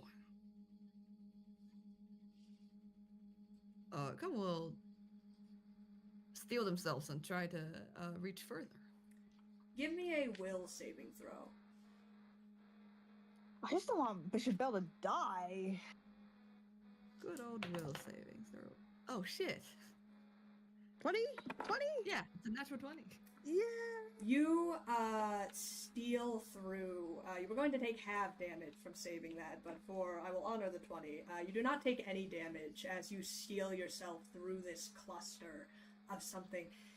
you feel an incredibly, like, almost like a branding iron hot light kind of wash over you. There's a screeching noise, kind of this singular tone that reverberates in your head. There is something here that you are unable to reach, but you can reach close to it, a neighboring strand. And as you do, you are suddenly in Gorthrum's office. You are looking through, you have the drawer open, you are kind of in his bedroom, actually, examining some of the things that are here. You open the drawer, and these clothes have not been touched in a very long time. There's a lot of things in this place that hasn't been touched in a very long time. Almost cleared out no personality in here as you are solving exactly who it is killed Elms. You are piecing the pieces together. You step out into the office as Kemu, just as you see the door shunt open, and there's a stranger standing in the doorway. A stranger to Kemu, but not to you. You see a young woman, kind of elfish. She has short, kind of black cut hair as she looks at you, wearing a Starfinder kind of uniform, or like at least the underclothes of a Starfinder uniform, but you have never seen this person as Kemu before, and you have no idea what the hell they are doing. They're kind of dripping with this gray kind of goop that is kind of sliding off of their clothes. They see you, and they pull out a gun. A weapon of a make that you can't exactly clock before you get shot twice in the chest, and you fall back. You cast out your precog cards to try and stop them, but they shoot you again. Crippling pain kind of in your shoulder as you fall back. Your vision kind of goes in and out of focus as you immediately try to stop the bleeding of these fatal wounds that you are suffering from. You see the woman goes to pick up a data pad. She quickly wrenches open the drawer and starts pulling these strange fauna samples out of it. She goes to the data pad, and when she's done with it, she casts it aside. And you know that it is important in letting go of some of your self-preservation. You cast just enough to stop that data pad from hitting the ground and perhaps shattering as she runs out the door. There is kind of you can just sense the presence of some magic spell going on outside. There's a huge kind of flash, and you feel that she and whoever was outside is gone. And with that last bit of power to preserve this data pad, everything goes to black.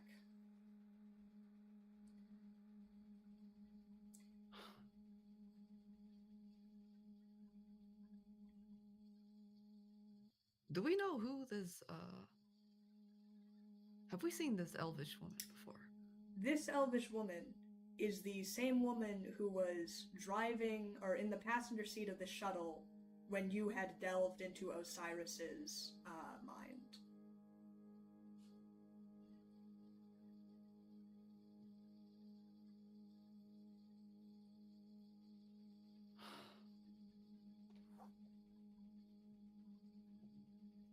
We see.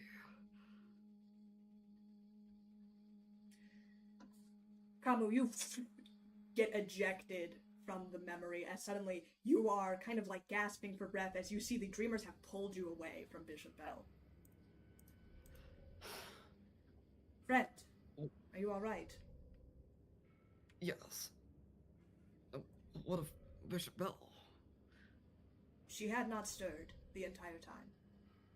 We see. We were able to see something, but we didn't see Bishop Bell.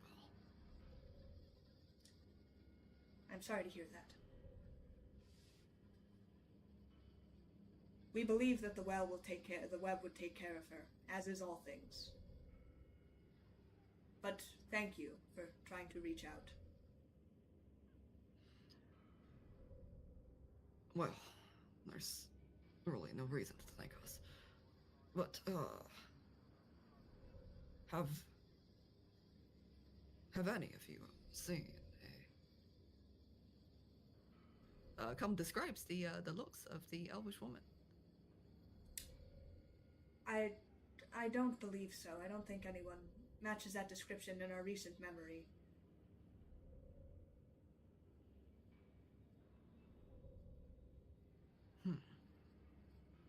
We see. Thank you anyways. Look, we know the Congregation of Dreamers isn't exactly big fans of technology, but if Bishop Bell was able to... We will notify you of her condition. Thank you.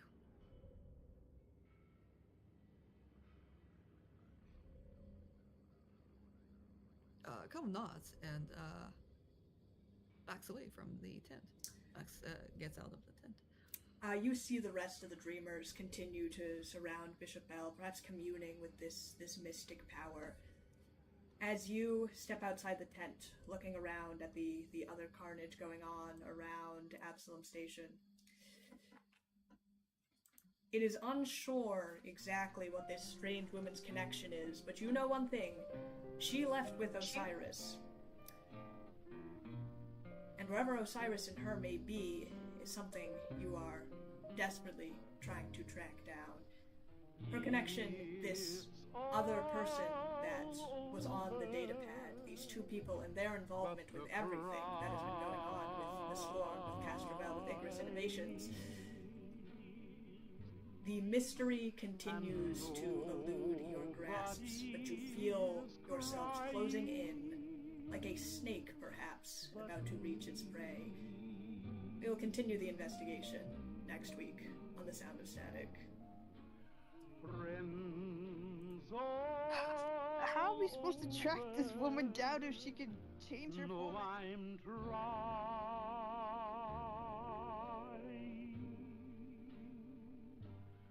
to forget about how much I care for you.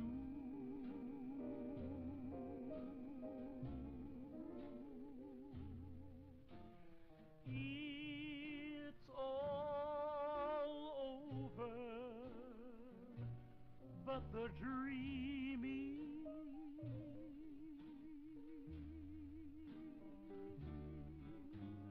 poor little dreams that keep trying to come true.